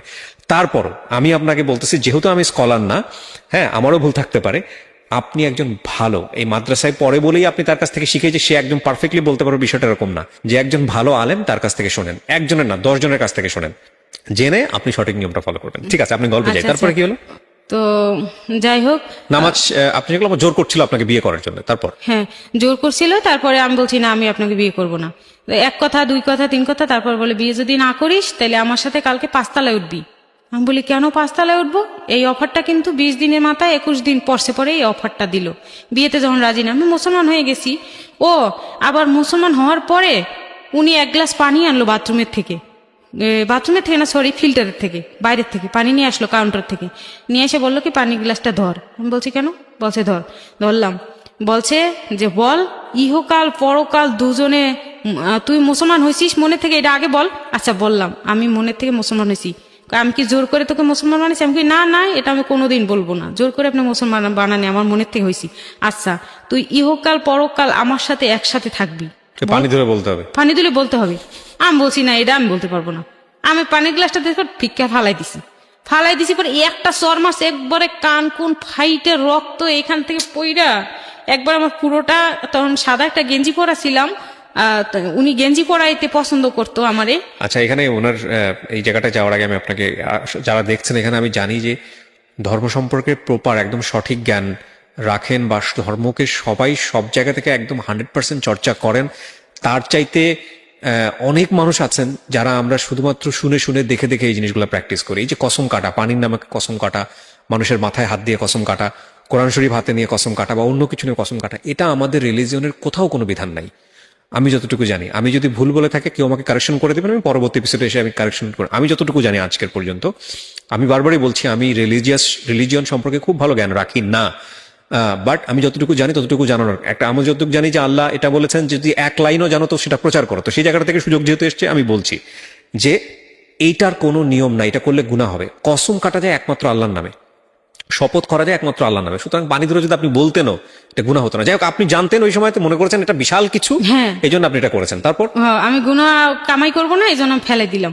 তারপরে উনি এমন চট দিছে, একবারে কান দিয়ে রক্ত বেরবে, আমার গেঞ্জি টেঞ্জি ভিজে, আমার মনে করেন সেলর টেলর ভিজে যাচ্ছে, এত রক্ত পড়ছে। এই কানটা এখনো আমার সমস্যা, কয়দিন পরে পরেই কান্ডা তব্দা মারিয়ে থাকে, হাঁটতে পারি না, হাঁটলে পর দুমদুম করে, গোসল করতে পারি না, ডাক্তার বলে পানি যেন ঢোকে না, এমন বড় মাপের ইন দ্য ডাক্তার তো মিনটাইম কি দেখাতে আপনি পারি না। সুযোগ পাচ্ছিলেন বাইরে চলে যাওয়ার বা থাম করে ও পালাই যাওয়ার? শুনেন, এই কথায় আসছি। ও 20 দিন তো গেছে, এর ভিতরে ফাঁকে ফাঁকে আমি চেষ্টায় থাকতাম। উনি যখন রুমে ঢুকতো, সিন্ধুকের চাবি এরকম ছড়া নিয়ে ঢুকতো, ওর সাথে দরজার চাবি আছে, তালা ভিতরের থেকেও মারে, বাইরের থেকেও মারে। উনি যখন বেরোয় যায় তখন বাইরে থেকে তালা মারে, যখন রুমে ঢুকে আইসে তখন ভিতরের থেকে তালা মারে। এবং ওনার ঘুম খুব, মানে কি বলে, এই ঘুমাইবে না, পট করে জেগে ওঠে, হঠাৎ জেগে উঠে একবারে বসবে ঘুমের থেকে উঠে। আমরা কিন্তু ঘুম ভাঙলেও একটু উঠতে একটু দেরি হয়, আর উনি উঠেই বসবে সাথে সাথে এরকম। আর ওনার চোখগুলো খুব লাল থাকতো সবসময়, খুব ভয় পাইতাম। দাঁড়িয়ে ছিল? না না, দাঁড়িয়ে দাড়ি নেই ছিল কোনো, না? না আচ্ছা। আজও নেই। তো যাই হোক, উনি ওই দরজায় তালা লাগে যখন ঢুকতো, সিন্ধুকের চাবিগুলো বিছনার কর্নারে রেখে উনি যখন শুইতো, ঘুমাইতো, উনি এই সাইডে ঘুমাইতো, আমার ডান সাইডে ঘুমাইতো, আমি ওনার বাম সাইডে শুইতাম। যখন আর কি হয়ে গেছি বোঝেন না, যখন মানে কি ওনার হাতে বন্দি হয়ে গেছি, কিছু তো করার নেই, ওইভাবে শুই। ছোট খাট শুইতো অনেক কষ্ট, একজনের খাট, ওনার একার সিঙ্গেল খাট। যাই হোক, কষ্ট মষ্ট করে শুইতাম। তারপরে ওই চাবিগুলো আস্তে আস্তে, ওগুলো তো আমার মাথার কাছে থাকতো, ওনার মাথার কাছে থাকতো না, তো আস্তে আস্তে আমি চাবিগুলো নিয়ে প্রায় দিন দরজা 2-3 দিন তো চেষ্টা করছি, লাস্টে একদিন সফল হয়েছি।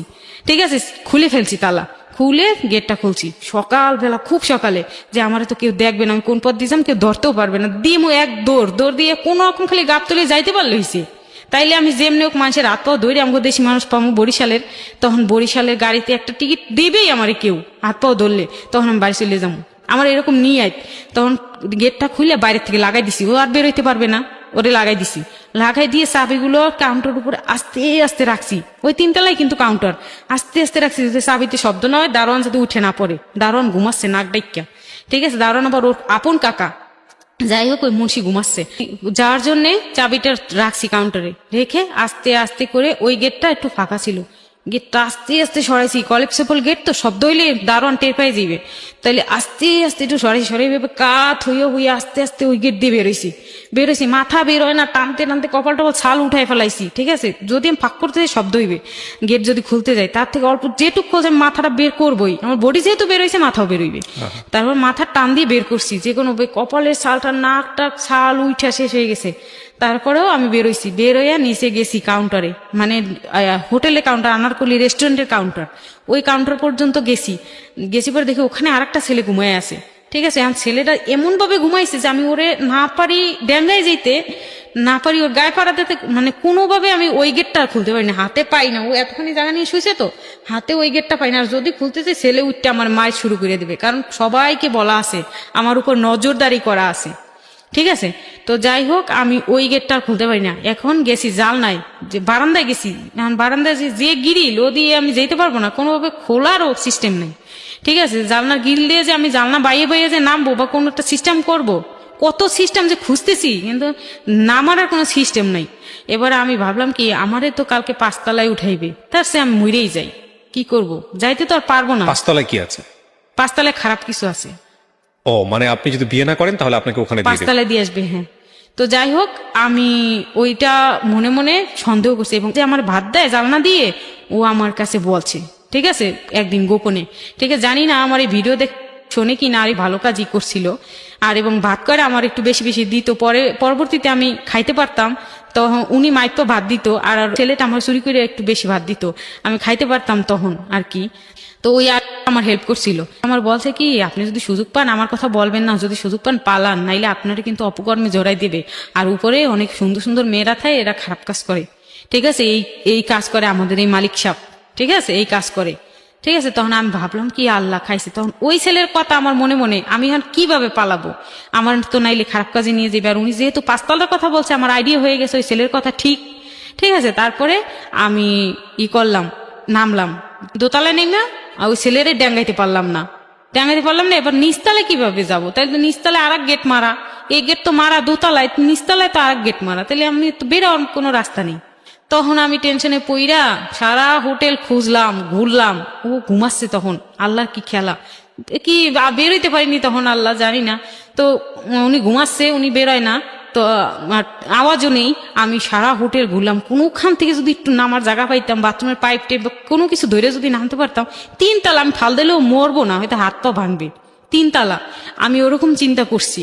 আর দোতলায় যেহেতু নামতে পারছি, তখন আমি চিন্তা করি দোতলা থেকে নিচতলা পড়লে হয়তো হাত পা ব্যথা পাবো, মরবো তো আর না। ওই চিন্তা করে আমি দোতলায় গেছি, কিন্তু কোনোখান থেকে আমার লাভ দেওয়ার সুযোগ আর পাইলাম না। তখন আমি ফ্যানের সাথে ফাঁস দিতে নিলাম, জীবন আর রাখবো না।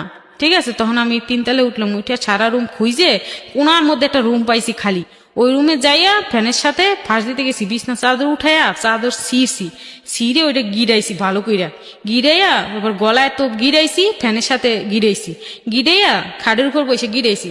এখন আমি ঝুলবো কিভাবে? আমি ঝুলতে গেলে তো আমার ওই যেখানে গিরাইছি ফ্যানের সাথে, ফ্যানটা তো আউটে না, খাটের বরাবর। ঠিক আছে, আমি ঝুলবো কিভাবে? ঝুলতে পারি না, কিন্তু ওইভাবে আমি চেষ্টা করতেছি মরার। ঠিক আছে, কিন্তু আমার হয় না, পাও খাটের উপরে বসে যায়, কিন্তু মরতে পারি না, কোনোভাবে হয় না। অনেক চেষ্টা করছি, অনেকক্ষণ ট্রাই করছি, মরতে পারি না। ঠিক আছে, তখন আমি ভাবলাম কি যে আমি যদি খাটের বাইরে যদি ফাল দেই, তাইলে কি আমার ওরা ফাঁসবে, উপরে গিটটা কি ফাঁসবে? আচ্ছা দেখি তো কি করা যায়। দিছি ফাল খাটের উপর থেকে, তো ওইটা টান দিয়ে ধরবে, আমার গলা ফাঁস করে যে মারা যাবো। দিছি ফাল দেওয়ার সাথে সাথে সুটটা ছিঁড়ে একবার নিচে পড়লাম, দাম কইরা নিচে যখন পড়ছি, দাম কইরা সবাই উঠে গেছে হোটেলের। কে এলো। তখন পড়ছে কি, তখন আমারে ওইটা উঠে দরজা টাকাইতেছে, তখন দেখতেছে আমি অজ্ঞান হয়ে গেছি, তখন দেখতেছে আমি নেই রুমে, এই চিল্লা পাল্লা শুরু গেলে, মেয়ে গেল কই। তখন ওরা আমার সবাই ধরে নিয়ে আসছে স্টাফরা, যে এই রুমে যাই উনি গলায় ফাঁস দিছে। এই তো মায়ের আমারে যত রকমের মায়ের, সব মায়ের দিল, মায়ের দিয়ে এরপরে আমারে রাখলো, আর কিছু করলো না। 3-4 দিন ডাক্তার এনে ট্রিটমেন্ট করাইলো। ওই স্টাফরা পানি এনে দেয়, মাথায় পানি দেয়, যা করার ওরা করে, উনি শুধু পাশে দাঁড়ায় থাকে, আর ডাক্তার নিয়ে আসে, ভালো ভালো ডাক্তার নিয়ে আসে। স্টাফরা সবাই জানতো যে উনি এই ধরনের? হ্যাঁ, উনি এই ধরনের, সবাই জানতো উনি এই ধরনের, এবং এক না। তো আমি তারপর ফাঁস দিয়া মরলাম না, আল্লাহ নিল না, আসার পর রুমে ঢুকে যখন মারছে, মারিমুর খাইয়ে ডাক্তার দিয়ে ট্রিটমেন্ট করে ভালো করলো। ভালো করার পরে আমার আবার 5 তলার অফার, ওই বিয়ে করো না 5 তলায় ওঠো। তারপরে আমি এক পর্যায়ে রাজি হলাম যে বিয়ে করলে তো আমার বাচ্চা হয়ে যাইবে, তার থেকে আমি 5 তলায় যাই। কিন্তু 5 তলায় যে কি হবে এটা তো আমি অত ভালো তখন বুঝতে পারিনি। হয়তো ওই ছেলে বলছে আমার ভিতরে আছে, অত ভালো বুঝতে পারিনি। তবে আমার ভিতরে এরকম একটা বুঝছিল, যদি আমার 5 তলায় উঠে দিয়েছে যে র্যাব আসে, পুলিশ আসে, তখন আমি ওদের সাথে চলে যাব। ঠিক আছে, নাইলে ওই মেয়েরা যারা আসে, আরিফুল বলছে যে সকালে উঠে মেয়েরা 7টায় 8টায় আর রাত্রেবেলা নেমে যায়। ঠিক আছে, যদি সুযোগ পান ওদের সাথে নেমে যাইতে পারবেন। আরিফুলের সাথে মাঝে মধ্যে একটু শেয়ার করতাম, যাতে ম্যানেজার না শুনে। ম্যানেজার আবার ওর গোলাম, চাটুকারি করে।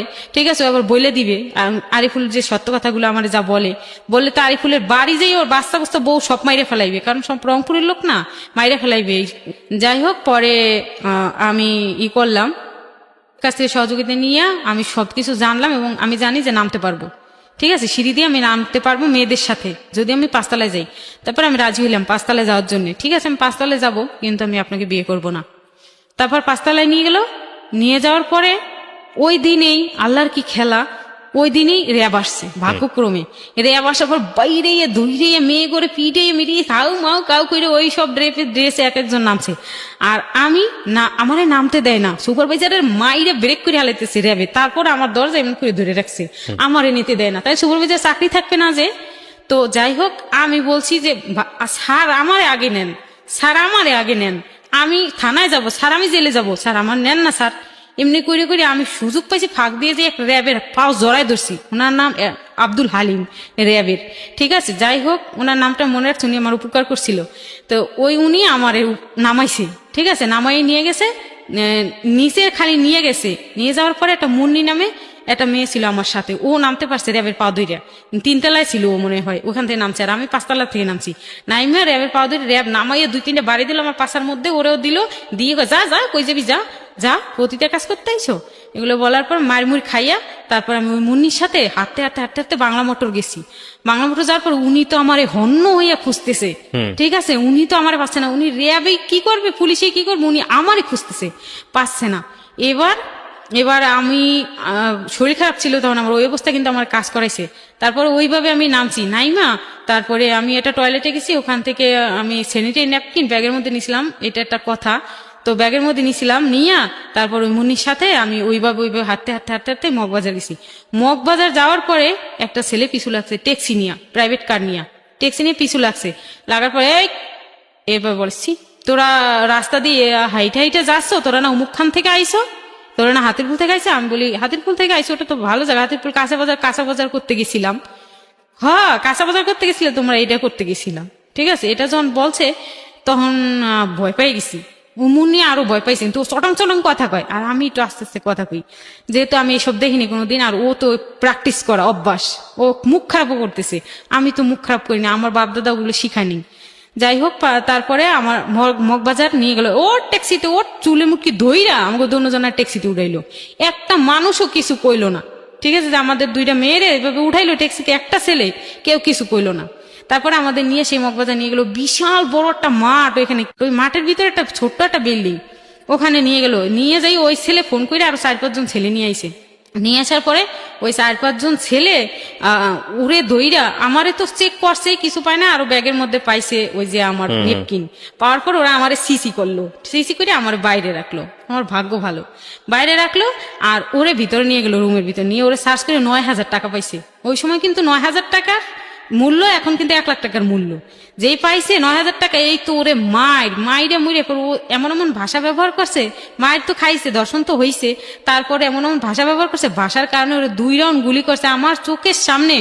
আমার জীবনের প্রথম আমি এই গুলি শব্দ, আবার গুলি আমার চোখকে সরেজমিনে আমার জীবনে আমি গুলি দেখলাম, মানুষের কিভাবে গুলি করে আর মানুষ কিভাবে মানে দাফাইয়ে মারা যায়, এটা আমার চোখের সামনে আমি দেখলাম, আল্লাহ দেখাইছে। যখন এরা কারা ছিল যারা এই গুলি করলো? চিনি না, জানিও না, আর কোনোদিন দেখেও নাই। না, আপনার সামনে কিভাবে গুলি করে দিল? ওরে ভাই, আমি জীবনে ভুলতে পারবো না, 2 রাউন্ড গুলি করছে, আরে কার মার সন্তান কিভাবে মরলো, আমার চোখের সামনে দাফাইয়ে মরে গেল। ঠিক আছে, 2 রাউন্ড গুলি আমার চোখের সামনে, রক্তে ওই রুমটা পুরো মাইখে গেল। ঠিক আছে, এরপরে আমার পালা। ঠিক আছে, আমার পালা। এখন আমি বললাম কি যে ভাই, আমার মারলে মারতে পারেন, কিন্তু আমি এমন কোনো গালি দেই নাই, এমন কোনো অপরাধ করি নাই ভাই। আমি বলছিলাম, কয়জন ছিল ওরা? ওরা 4 জন ছিল। আমি বলছিলাম ভাই, আমারটা নাকের ফুল আছে, আমি এটা দিয়া দেই, আমার কাছে 30টা টাকা আছে ভাই, 30 টাকা না 24 টাকা এরকম আছে, আমি এটা দিয়া দেই, আমার কাছে আর কিছুই না। গুলিটা কখন, দিনের বেলাতেই করেছেন নাকি রাতের বেলা? দিনের বেলা, দুপুর বেলা। ঠিক আছে, আশেপাশে কেউ ছিল না? না, কেউ ছিল না। রাত্রে কিন্তু র্যাবে রেড দিছে, ওখান থেকে নামাইতে নামাইতে কিন্তু রাত 2টা-3টা বাজছে। তারপরে কিন্তু আমরা আরো মার্কেটে, দোকানে টোকানে, এখানে সেখানে বসে বসে কিন্তু আমরা সময় কাটাইছি, দোকানপাট কিন্তু বন্ধ। সকাল কিন্তু আমাদের ওখানেই হয়ে গেছে, এই কথা কিন্তু আমি বলতে ভুলে গেছি। তারপরে সকাল 9টা-10টার দিকে কিন্তু আমরা মগবাজার ওদিকে রওনা দিয়ে যাই। এর ফাঁকে কিন্তু আবার ওই মেয়ের আবার কোনখানে কোন বয়ফ্রেন্ড ছিল, সেই বয়ফ্রেন্ডটাই কিন্তু আমাদের নাস্তা খাওয়াইছে বাংলা মোটরে, এই কথা কিন্তু আমি বলিনি, মনে নেই। যাই হোক, পরে নাস্তা টাস্তা খাইছি, খাইয়ে দিয়ে আস্তে আস্তে ওখানে যেতে যেতে ওই ছেলেকে হাতে যখন পড়ি, তখন কিন্তু প্রায় 12টা বেজে যায় দুপুর। তারপরে ওরা কি করে আপনার সাথে? তারপরে আমারে বলে কি যে তুই তুই সত্যি কথা বলছিস, মুখ খারাপও করিস নি, আর দেখতে মনে হয় তুই একটা গরিবের ঘরে মেয়ে, তুই কি গার্মেন্টসে চাকরি করতি? আমি কি, হ ভাই। কোন গার্মেন্টস চাকরি করতি? গার্মেন্টসে চাকরি করতাম। তোরে কোন দালালে নিয়ে আইছে? তা আমি বলছি কি যে আমারে নিয়ে আইছে, ওর নাম বলছি ওর, ঠিক আছে, ও নিয়ে আইছে আমারে এইভাবে সরকারি চাকরি, সরকারি চাকরি করার কথা বলি, সন্ত্রাসের কাছে এটা বলছি। বলার পরে ওরা বলছে কি, ও তাইলে তোরেই আটকাই রাখছিল রুমের মধ্যে? আমি হ্যাঁ, 108 নম্বর রুমে আমার আটকে রাখছিল, সব বলছি ওদের কাছে। বলার পরে ওদের মায়া হয়েছে, ঠিক আছে, মায়া হয়েছে, ওরা আমার 500 টাকা দিছে আমার হাতে, বলছে কি তুই চলে যা, বোন, আমারও তো বোন আছে, আমরা খারাপ, ও খারাপ দেখে ও এরকম আমাদের মা তুলে গালাগালি করছে দেখে ওর দিছি শ্বাস কইরা। জীবন ওর লাশটা নেওয়ার মতো এখান থেকে কেউ আছে নেই, কিন্তু তুই যা বললি কথাগুলো, আসলেই তোর কথা সত্যি, তুই আমার বোনের মতো। সন্ত্রাস গো কিন্তু মায়া আছে ভাই, যা দেখলাম জীবনে। ও আমারে 500 টাকা দিছে, দিয়ে আমারে ওখান থেকে একটা খাল পার হয়ে নৌকায় তারপর ওই পারে যাইতে হয়। বলছে যে আমরা যে ঘটনা ঘটাইছি এটা কিন্তু কারো কাছে প্রকাশ করো না, তাইলে তোমার যেখানে পাবো ধরে নিয়ে এসে ওইরকম ঘটনা ঘটাই দিব, কারো কাছে প্রকাশ করো না। টাকা দিলাম 500, চলে যাও ভালোভাবে, কই যাবো যাও, ঠিক আছে।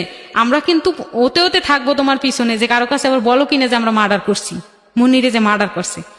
যাই হোক, পরে আস্তে আস্তে আস্তে এই মুন্নির সঙ্গে তো আপনার আগে থেকে পরিচয় ছিল না? কোনোদিন না, ওই 5 তলায় কাজ করতো? 5 তলায় কাজ করতো। তো যাই হোক, আমার খারাপ কাজ ওই একদিনই হয়েছে ভাগ্যে। যাই হোক, এরপরে আমি আসতেছি 500 টাকা নিয়ে, আস্তে আস্তে আমি একটা দান বাক্স দেখলাম, ঠিক আছে, দান বাক্স দেখলাম, মানে আমি টাকা 200 টাকা দান বাক্সে দিতেছি, আর 300 টাকা দিয়ে আমি বাড়ি যাবো। ঠিক আছে, আমি আল্লাহ আমার বাঁচাই দিছে, আমি গুলি খাই নাই, তো আল্লাহ তো আমার স্বয়ং আছে। আমি বিপদে পড়ছি, আমি আল্লাহরে ডাকতে ডাকতে ডাকতে ডাকতে আমার মনে করেন কি আমার মুখ টুক ব্যথা হয়ে গেছে, আমি আর ডাকতে পারি না এরকম। তা আল্লাহ তো আমার বাঁচাইছে, হেফাজত করছে। তা আমি তো এখন দান করতে পারি, এবং সামনে যেহেতু দান বাক্স পড়ছে, দান করা আমার সুন্নাহ। তা আমি দিতে পারিনি, টাকাটা ভাঙাইতে পারিনি, দিব কিভাবে? এর ভিতরে 3-4 জন লোক, এই তুই মেয়ে মানুষ, দোকানের সিপা চাপা থেকে বাইরে এসছে 3-4 জন লোক বাইরে, এই তুই মেয়ে মানুষ, তুই নৌকা পারে ওদিকে কই গেছিলি, ফিল্ডিং মারতে গেছিলি, আড্ডা করতে গেছিলি, এই সেই। আমি কই ভাই কি কনে এডি কথা, আমি আড্ডা করতে গেছি, ফিল্ডিং মারতে গেছি, কথা তাহলে ওখানে কি ও আবাহনী মাঠের মধ্যে কি? তা আমি কইলাম কি বিপদে পড়ছি, আমার টাকা 500 এবার এগো পকেটে চলে যাইবে, আবার কি এরা আমার খারাপইও করতে পারে। আমি আস্তে করে 500 টাকার নোটটা মোড়াই দান বাক্সে ঢুকাই দিলাম। আল্লাহ তুমি যা করো, ঠিক আছে দিলাম দান বাক্সে, আমার টাকা লাগবে না, জান বাঁচা খরচ, আমি টাকা আল্লাহর নামে দিচ্ছি, আল্লাহ যদি আমাকে হেফাজত করে আমি বাড়ি যেতে পারবো, এটা ছিল আমার চিন্তা। যাই হোক, কি হলো তারপরে? তারপরে ওই ওরা যখন এই লোকজন জড়ো হয়ে গেছে, চিল্লাপাল্লা করতেছে, মেয়েরা ওই পাশ থেকে আসছে, ওই পার থেকে ওই পারে তো ভালো মেয়েরা যায় না, ওই পারে এই মেয়ে গেছিল কেন, এই কেন গেছিল ওই পারে, হ্যান ত্যান। এরপরে এর ভিতরে ওই কাশেম তো আমারে হন্য তারা হয়ে খুঁজে খুঁজে খুঁজে ওই একটা স্টাফ আমার ওই লোকের ভিড় দেখা কিভাবে কিভাবে যেন ওরা শুনতে পাইছে যে একটা খারাপ মেয়ে মুখখানে ধরা পড়ছে, এটা শুনতে পাই ওর কেমনে যেন দেখে ফেলাইছে, আমারে চিনে ফেলাইছে যে আমি ওইখানে, দেখাই আমার চুলে থাবা দিয়ে ধরছে। স্টাফের এত বড় সাহস হইলো যে এতগুলো মানুষের মধ্যে আমার চুলে থাবা দিয়ে ধরছে, ধরে কয় কি যে আমার মায়ের পেটের ছোট বোন, ওরে আমরা খুঁজি অনেকদিন থেকে পাই না, তাই আমি ধরছি।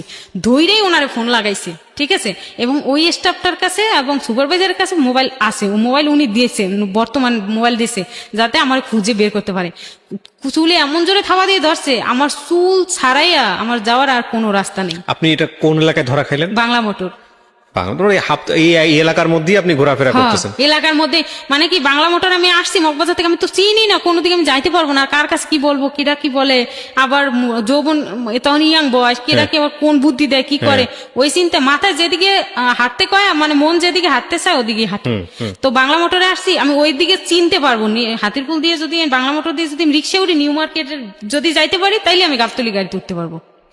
তারপরে আমি যাইতে পারলাম না, ওদের হাতের থেকে সুইটা, এবং এরা রিক্সায় তুইলে নিয়ে গেল, নিয়ে যাই ওই হোটেলে, আবার অন্য রুমে নিয়ে রাখলো, 4 তলায় অন্য রুমে নিয়ে রাখলো। আমি পরে ওই ক্যাডার কিলাররা কোথায় নিয়ে গেছিল, কোথায় কেগুলো মাইরা মাইরা আমার মুখের থেকে বের করতেছে। কে?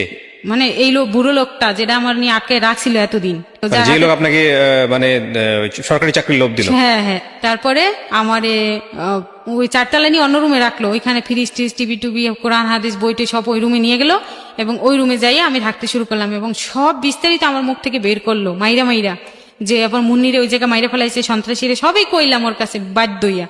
এরপরে কইলো যে এবার তুই যদি মোড়ামুড়ি করিস তাহলে তোরে ওদের হাতে আবার তুলে দিব, কব যে তোরা বলে ভাই, তোরা বলে মুন্নিরে মারছিস, এ বলছে, তখন তোরে নিয়ে ওই জায়গায় মাইরা ফেলাই দিবে, তখন আমার আর দোষটা থাকলো না, ঠিক আছে, তখন আমার আর দোষটা থাকলো না। তখন আমি তোর বাপমার কাছে যদিও কোনোদিন আমার এই নাম্বারে করে আসে, আমার যদি পায় কোনোদিন, আমি বলুম যে আপনার মেয়ে খারাপ ছিল, এই কারণে আমি চাকরি দেই নাই, আগে থেকে খারাপ ছিল, এই সেই বললে আমি একটা মিথ্যে মতো বললে আমি বুঝাই দিব, আর মর্ষ ওদের হাতে আমি নিজেই পত্রিকা কইরা দিব, ঠিক আছে, এটা কয়ে দিল, পত্রিকায় দিয়ে দিবে, তাহলে মানুষ দেখবে যে মানুষ নিয়ে আমার মারছে, ও তো আর মারে না, ও সাফাই থাকবে। যাই হোক, আল্লাহর কাম আল্লাহ করে, কারণ আমার ওইগুলো বইলা ভয় দেখাইয়া বিয়ে করলো কি, একটা মৌলবী ডাইকে নিয়ে আইলো, ডাইকে নিয়ে আইয়া জাস্ট ওই অমুকের মেয়ে অমুকের ছেলে, এই কোন রকম বিয়ে করলো, কোনো ডকুমেন্টস নাই কিন্তু সরকারি। যাই হোক, এরপরে আবার কয়েকদিন গেল, 3-4 মাস 5 মাসের মতো গেল, যাওয়ার পরে আমার পেটে বাচ্চা আসছে। আমি কিন্তু বুঝি না আমার বাচ্চা আসছে, খালি বমি হয় এটাই বুঝি, শরীর দুর্বল লাগে, ওখানেই কিন্তু আসি। থাকার পরে 4-5 মাস যখন হয়ে যায়, তখন উনি একটা মেরি স্টোক ক্লিনিকে নিয়ে যায় আমারে, ওটা হলো গাউসিয়া রোডে, মেরি স্টোক ক্লিনিকে নিয়ে একটা কার্ড বানায়, আর 5-6 মাসে নাকি সুই দিতে হয়। তো ওই সুইয়ের জন্য আমি জীবনে সুই দিইনি, ওষুধ যাই খাইছি ছোটবেলায়, কিন্তু সুই কোনোদিন দিইনি। একটা নিডি ফ্যামিলির, গ্রামীণ নিম্নবিত্ত পরিবার, একেবারে চরম দারিদ্র অবস্থার একটা পরিবারের একটা মেয়ে শুধুমাত্র দুবেলা দুমুঠো ভাতের জন্যে ঢাকা শহরে, অচেনা একটা শহরে আসার পরে তার জীবনটা কতটা ভয়াবহ অবস্থায় যেতে পারে রং হ্যান্ডে পড়ে, সেটা বোঝার জন্য আজকের এই গল্পটা, মানে অসাধারণ গল্প। বলেন তারপরে মেরি স্টোভে নিয়ে গেল, মেয়ের স্টপে নিয়ে যখন উনি আমার নাম টাম লেখাইলো, তখন ওনার কাছে কিছু জিজ্ঞাসা না কইরা ওই মেয়ের স্টপের মহিলা আমারে বলে কি কি তোমার বাবা। তো তখন আমার জীবনে মনে করেন আমার মনটা চাইছে যে আমি ওখানে শেষ হয়ে যাই, আমার জীবনটা ওখানে শেষ করে দিই। আল্লাহ, এ কি হইল? আমার কাছে ইনি কি তোমার বাবা? তারপরে আপনি কি বললেন? আমি বললাম না, উনি আমারে বিয়ে করছে। তখন উনি আমারে সারা রাস্তা রিক্সা পটায় পটায় নিয়ে গেছে। বলিস না, এগুলো ঠেগুলো হোটেলে থাকিস, এই সেই, তুই কোনো কিছু বলবি না। কিন্তু আপনি ওই বিয়ে করার পর ওনাকে জিজ্ঞেস করেননি তোমার বাড়ি কই? হ্যাঁ, জিজ্ঞেস করছি। উনি বলছে যে আমার বাড়ি রংপুর। না, কিন্তু সেটা না, ঢাকা শহরে আর কোনো বাড়ি আছে কিনা, তুমি এখানেই থাকো কিনা, এগুলো বলেন নাই? হ্যাঁ বলছি। তো কি উনি বলে? বলছে যে এটার প্রতিষ্ঠানে পরবর্তীতে বলছে, আগে কিন্তু বলে নাই। আগে বলছে যে আমি হোটেল ম্যানেজার ছিলাম, আমার বাসা ওইখানে ছিল, আমার একটা বউ ছিল, বিয়ে করছিলাম, আমার একটা মেয়ে আছে, বউ ক্যান্সারে মারা গেছে, আমার একটা মেয়ে আছে, এই না, কথা সাধারণত বিয়ে করলে তো বাড়িতে নিয়ে রাখার কথা, ব্যবসায়িক প্রতিষ্ঠানে তো রাখার কথা না। হ্যাঁ, হ্যাঁ। তো সে বাড়ি থেকে নিয়েছে আপনাকে? পরে নিয়েছে, তো পরে সেই কথা। আচ্ছা, হ্যাঁ, তারপর হ্যাঁ তো বলো। যাই হোক, পরে আমি ভাবলাম কি যে আমার বাচ্চা আসছে, আমি এখন কি করতে পারি, পালাবো কিভাবে। তো উনি রিক্সা করে নিয়ে গেছে, উনি কিন্তু কড়া নজরদারি, আবার পিছনে কিন্তু আর এক রিক্সায় 2 স্টাফ আসছে, আমি কিন্তু জানি না। যাই হোক, পরে মেয়ের স্টপের ওই বেডি আল্লাহ আল্লাহ করতে করতে, হাই হাই করতে করতে, এই বুড়ো লোকটার সাথে তোমার কিভাবে বিয়ে হইলো, হায় আল্লাহ, তোমার কি, তুমি তো এর মেয়ের থেকে ওর নাতির সমান হবা তুমি, কিন্তু বলবেন না যে আমার মেয়ে বাচ্চা হইবে, কারণ ওনার একটা মেয়ে আছে, ওনার বউ মারা গেছে, ঠিক আছে, এই জন্য উনি আমার বিয়ে করছে যে আমার পেটে যাতে একটা ছেলে হয়, ঠিক আছে, যে মেয়ে হবে এটা বললে না, বললে ও বাচ্চাটা পাড়ায় পুরাই আমার বাড়ি করে ফেলাইবে, নষ্ট করে ফেলাইবে। তো উনি বললো যে আচ্ছা বলবো না, উনি আর বলে নাই। তো আমার আলোচনা করে উনাকে বললো যে রিপোর্ট খুব ভালো, আপনি ওকে বেশি বেশি হলুদ ফল ফ্রুট খাওয়াবেন, ঠিক আছে, কারণ ও রক্ত শূন্যতা, ও মনে হয় কি যে বিল্ডিং এর উপরে থাকে, কোনো পানি পায় না, এরকম রক্ত শূন্যতা, আর ও অর্ঘুমা থাকে বেশি, এই জন্য বাচ্চাটা কিন্তু দুর্বল হয়ে যাবে, ও যদি দুর্বল থাকে, এবং আপনার কিন্তু ছেলেবাবু হবে। এই কথা বলাতে উনি আমার বেশি বেশি খাওয়াচ্ছে, বেশি বেশি খাওয়াচ্ছে এবং সুই দেওয়াচ্ছে, রীতিমতো ওষুধ এনে দিচ্ছে বাইরের থেকে, ভালো ভালো আয়রন ট্যাবলেট ট্যাবলেট, ওগুলো আবার আমি প্রেসক্রিপশন থেকে পড়ে পড়ে খাই, কারণ আমার আবার বৃষ্টিস খাওয়াইবে নাকি এই অবস্থায়, এই জন্য পড়ে টড়ে খাই। খাইয়ে খাইয়ে 6 মাস চলে গেল, 7 মাসে পড়ছে। তখন 7 মাসে যখন পড়ছে, তখন আবার র্যাবে রেট দিছে হোটেলে, ঠিক আছে। তখন আবার এতদিন মানে পাহাড়ে পাহাড়ে টাকা ঢাইলে ঢিলে র্যাব পুলিশের মুখ অফ করে রাখছে, রেট না দেয়, ঠিক আছে। এখন যেহেতু 7 মাস হয়ে গেছে, এই নিউজটা মনে হয় কেউ দিয়েছে থানায়, ঠিক আছে, একটা অপরন্ত মহিলার আইন না আটকাই রাখছে। ওরা 4-5 জন পার্টনার ছিল, ঠিক আছে, ও ছিল একক মালিক, কিন্তু ওর আরো পার্টনার ছিল, সেই পার্টনাররা মনে হয় কোনো খোঁজখবর লাগছে, কারণ পার্টনারে দ্বন্দ্ব ছিল, ঠিক আছে, দ্বন্দ্ব ছিল। যাই হোক, পরে থানার থেকে র্যাব আসছে, র্যাব আসার পরে রাত্রেবেলা বললো যে এই আসছে, এসে ধরছে, কলেজ গেট ভাঙে ঢুকছে, তালাতলা ভাঙে ঢুকছে, ঢুকে রাত্রে এসে ধরছে, দইরা আমাদের 2জনের হ্যান্ডকাপ লাগাইছে, হ্যান্ডকাপ লাগাই পরে আপনাকে এবং আপনার জামাইকেও? হ্যাঁ, হ্যান্ডকাপ লাগাইছে, লাগাই বলছে এটা কি হয় আপনার, ওনার বলছে আপনি একটা মুরব্বী, মেয়েটা একটা কচি বাচ্চা, আপনি কি কচি বিয়ে করা শুরু করলেন, বুঝলাম না। তখন উনি বললো যে আমার তো এইটাই পছন্দ, ঠিক আছে, ব্যবসা করি যা, এতেও ভালো মন্দ আমার অভ্যাস, আর এই কচি এটাই আমার অভ্যাস, এরকম করে বলতেছে, যেহেতু আমার বয়স বেশি হয়ে গেছে, আমি যদি পাইয়া যদি আমার চেহারাটা ঘুরে, বা আমি যদি ওরকম এই ধরনের কথাবার্তা চলছে? হ্যাঁ, এই ধরনের কথাবার্তা আমি র্যাবের সাথে এখানে আমি অনেকগুলো বিষয় এখানে আপনার মিউট শব্দ ইউজ করেছি, আমি এগুলো প্রচার করতে পারছি না, বাট ওনাদের কথোপকথনের কথা উনি বলছিলেন। হ্যাঁ, তারপরে বলেন। আচ্ছা, তখন ওই র্যাব মানে কি ওনার এগুলো কথা শুনতেছে, তখন আমি মানে চুপচাপ দাঁড়ায় আছি, যে র্যাব ধরছে, কয়েক ডিমালা মাছ তো আমরা থানায় নিয়ে কিছু করতে পারবো না, আর ডিমালা মাছ জেলে দিলে আন্ডা ফুটবে জেলে যাইয়া, এখন কি করা যায়, এমন করে কথা বলতেছে। র্যাব সে ধুমকি ধমকি মাইরে মুইরে আমাদের নামাই নিয়ে যাবে, তা না আমি দৌড়ে বাড়ি যাবো, তা করে না, ঠিক আছে, ওগুলো রহস্য আলাপ করার পরে হ্যান্ডকাপ তো লাগানোই 2জনের হাতে। তখন উনি বললো কি ভাই সিস্টেম করে হালান, এমনি করে কয় সিস্টেম করে হালান, মানে কি ছাইরা দাও, ঠিক আছে, টাকা পয়সা দিয়ে দেবেন, আমার ম্যানেজার নিয়ে যাবেন টাকা পয়সা, সিস্টেম, এটা সিস্টেম। তা আমি তো এসব বুঝি না। এরপরে দেখলাম রুমে দিল, হ্যান্ডকাপ খুইলা দিল, পরে আবার আমার রুমে নিয়ে গেলো, এবং ওনার বললো যেহেতু বিয়ে করছেন, বিয়ে কি কাবিন আছে, উনি কয় না কাবিন নাই, কাবিন করে দেবো, তবে ওরে মুসলমান বানানোর শর্তে আমি ওরে বিয়ে করছি, আর আমার যে আগের বউ সে বেঁচে নাই, ক্যান্সারে মারা গেছে, স্যার আপনারা জানেন না, আমার মেয়ে আছে, মেয়েটা এনে ওরে দিলেও পালতে পারবে, আর ও যেহেতু হিন্দু সম্প্রদায়ের মেয়ে, ও যেহেতু মুসলমান হয়েছে ইচ্ছাকৃত, ওরে জিজ্ঞাসা করে দেখেন, ও স্বেচ্ছায় মুসলমান হয়েছে, এবং ও নামাজ পড়ে 5 ওয়াক্ত, কোরআন হাদিস সবই পারে, তো আমি ওরে বাসা নিয়েই রাখবো, আমি চেষ্টাও করছিলাম বাসা নেওয়ার জন্য, কিন্তু ওরে দেখবে কে, ওর ফ্যামিলির থেকে তো কেউ আসবে না, আমার ফ্যামিলির থেকেও কেউ আসে ওরে দেখার মতো নাই, আমি নিজে যাতে দেখতে পারি, এজন্যই ওরে হোটেলে রাখা। তারপরে বললো যে এভাবে হোটেলে বই বাচ্চা হইলে এটা কিন্তু ভালো বাচ্চা হইবে না, বাসায় নেন, আর যেহেতু মেয়েটা 5 ওয়াক্ত নামাজ পড়ে পর্দাশীল, বাসা নেন। তখন আমার নিয়ে আমার জন্য স্টাফ দিয়ে কামরাঙ্গীরচর রসুলবাগ একটা বাসা ভাড়া নিল, 1200 টাকা রুম ভাড়া ওখানে ভাড়া নিল। আমার সব জিনিসপাতি ওই বাসারে দিয়ে নিউ মার্কেট থেকে কেনাইলো, আর হোটেলের থেকে খাট বিছনা টিছনা হোটেলের থেকে নিয়ে গেল, নিয়ে আমার ওখানে নিয়ে কোনো রকম রাখলো। রাখার পর তখন 7 মাস চলতেছে, যখন রাইখা আমারে 4 জন কিন্তু আমার পিছনে লাগাইছে, স্টাফ 2 জন, স্টাফের বউ 2 জন, তারাও কামরাঙ্গীরচর বাসা ভাড়া থাকে। আমার বাসা দোতলায়, এদের বাসা নিচতলায়, কাছাকাছি, যাতে এরা আমার সবসময় পর্যবেক্ষণ দেখে দেখে রাখতে পারে। তা এরা সবসময় একজনের পর একজন আমার ঘরে থাকতোই, ঠিক আছে, কেউ কোনো সময় যাইতো না বাসার থেকে।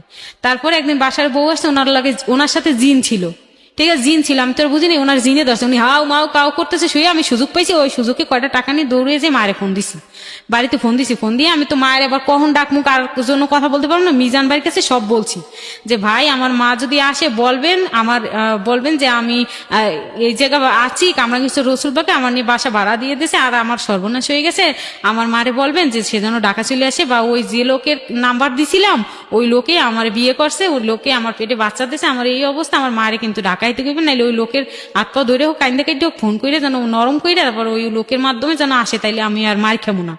এবার বলে দিছি পরে মিজান ভাই ওই আমার মার কাছে যাই, সাইকেল চালাই বাড়ি যেয়ে আমার মার কাছে সব কইছে বাইঙ্গা, কইছে পর তো আমার মায় কাইন্দে কাইতে, ও এর মধ্যে আবার ফাঁকে 2 বার আমাদের বাড়িতে টাকা পাঠাইছে, একবার 10,000 টাকা পাঠাইছে, আর একবার 4,000 না 5,000 টাকা পাঠাইছে আমাদের বাড়িতে।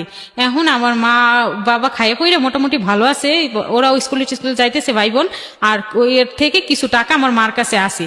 আমার মা ওই টাকা দিয়ে টিকিট কাটতে হালাইছে ঢাকা আসার জন্য, ঠিক আছে, নাইলে আমার মা তো টাকাও জোগাড় করতে পারতো না, আসতে পারতো না, ওই টাকা দিয়ে টিকিট কাটতে হালাইছে। এরপরে আমার মা ওই ওনারে ফোন দিয়ে ওই মিজানের নাম্বার দিয়ে, তখন টাকা আছে হাতে, 500 টাকা খরচ করে ওনার কাছে কথা 10 টাকা মিনিট অনেক কথা কইছে আমার মা, কাইন্দে দেখেন আমার বাচ্চার সন্তান, ঠিক আছে আপনি বিয়ে করছেন, বাচ্চা জন্ম দিয়েছেন, মুসলমান বানাইছেন, সমস্যা নাই, আপনি উনি বলছে এই কথা মার কাছে, ঠিক আছে, যে আমি ও মুসলমান হয়ে গেছে, ওরে দেখার আপনাকে দরকার নেই, আসা লাগবে না ঢাকা, ওরে দেখতে গেলে পরে দেখেন, এখন আসা লাগবে না।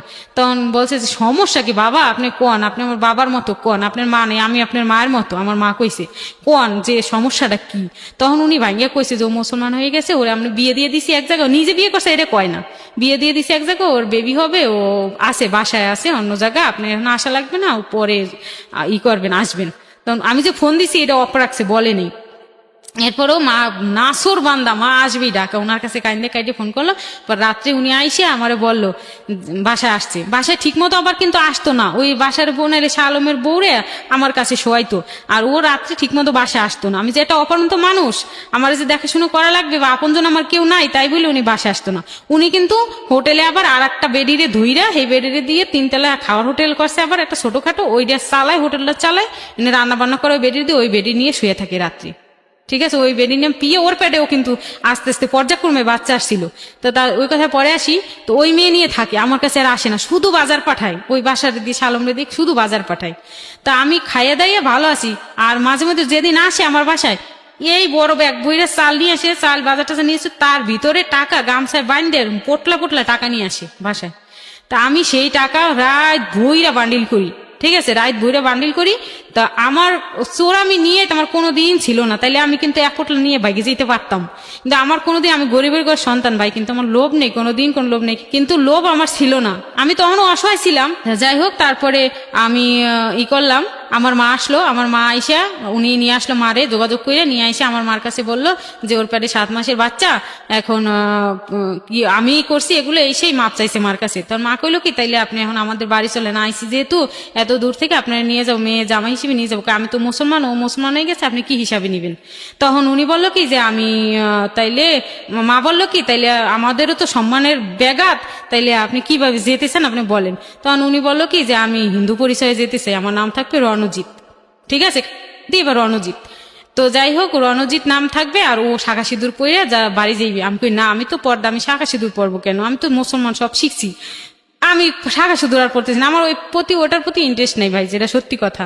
তো উনি ওটা পড়াইতে চাইলো, ঠিক আছে, উনি যেহেতু চাচ্ছে, আমার স্বামী যেহেতু চাচ্ছে, মুসলমান ঘরে জন্ম হইয়া, আর আমি হিন্দুর ঘরে জন্ম হইয়া, আমি চাচ্ছি না, আমার অপরাধ হইবে না, গুণ হইবে না, ঠিক আছে, গুণ হইলে না হইবে। This is actually the difference, মানুষ এবং অমানুষের মধ্যে পার্থক্যটা এখানে। হ্যাঁ বলেন। তারপরে ওনার গুনার ভাগে উনি হবে, এই জন্য আমি পইরা সিঁদুর টিঁদুর লাগাইছি, এরপর শাড়ি পরছি, পইরা বাড়ি গেছি। উনিও গেছে গাড়িতে। যাওয়ার পরে আমাদের তো অনেক ফ্যামিলি খারাপ অবস্থা, তখন আমরা নতুন বাড়িতে গেছে, নতুন বাড়ি কোনো রকম মাড়ি মুড়ি কাইটে কোনো রকম একটু মানে বাবা আর ছোট বাইরে তখন 8 পর্যন্ত পড়ছে, ও আর আমার বাবা দুইজনে একসাথে পানের বরে কাজ করে, ও বাবার হাত ধরে ধরে পানের বরে কাজ করতে শিখছে। তো দুইজনে যাই পায়, ওরে দেয় 40 টাকা, বাবার দেয় 50 টাকা, ঠিক আছে। দুইজনের যা দেয় এটা দিয়ে আস্তে আস্তে কোনো রকম ওই ফুপুর বাড়িতে থাকিয়ে খাইয়া লইয়া ধান টান কাইটা মাইসের, আমার মা আমার বোন মাইসের বাড়ি কাজ টাজ করে যাই একটু টাকা পয়সা গুছাইছিল, আর আমিও কিছু টাকা দিছিলাম, মনতেও 2-1 পয়সা যাই বাসায় রাখছিল, ওই মিলে জিলে 3-4 হাজার টাকা মাটি কাটাইছে, আর বাঁশের খুঁটি দিয়ে ছোট একটা ঘর তুলছে। তা আমি আর ওই আমার ওই বর স্বামী আমরা দুজন যাই, ঠিক আছে, যাইয়া বাড়িতে থাকি 2-3 দিন। এর ভিতরে গ্রামের থেকে চাপ আসছে, কারণ উনি যত লোক আসে সবার পায়ে হাত দিয়ে সালাম করে, আর মুসলমানদের সালাম হিন্দুদের নমস্কার পার্থক্য আছে, ঠিক আছে। ওই সালাম দেখে লোকে টার্গেট করে ফেলে। তা আপনারা যতই কন যে এই হিন্দু বা এর নাম রণজিৎ, যতই কন আমরা এর চলার গতিতে আমরা মনে করি যে মুসলমান, ঠিক আছে। আর উনি যে আমাদের বাড়িতে গেছে অজস্র টাকা খরচ করতেছে, অজস্র মিষ্টি বিতরণ করতেছে, অজস্র মেয়েরা আসতেছে, তাদের শালি টালি কইয়া আর কি দুষ্টমি করতেছে, আর মনে করেন যে মানুষের কাছে উনি অনেক ভালো হইতেছে টাকা পয়সা খরচ করিয়া। আর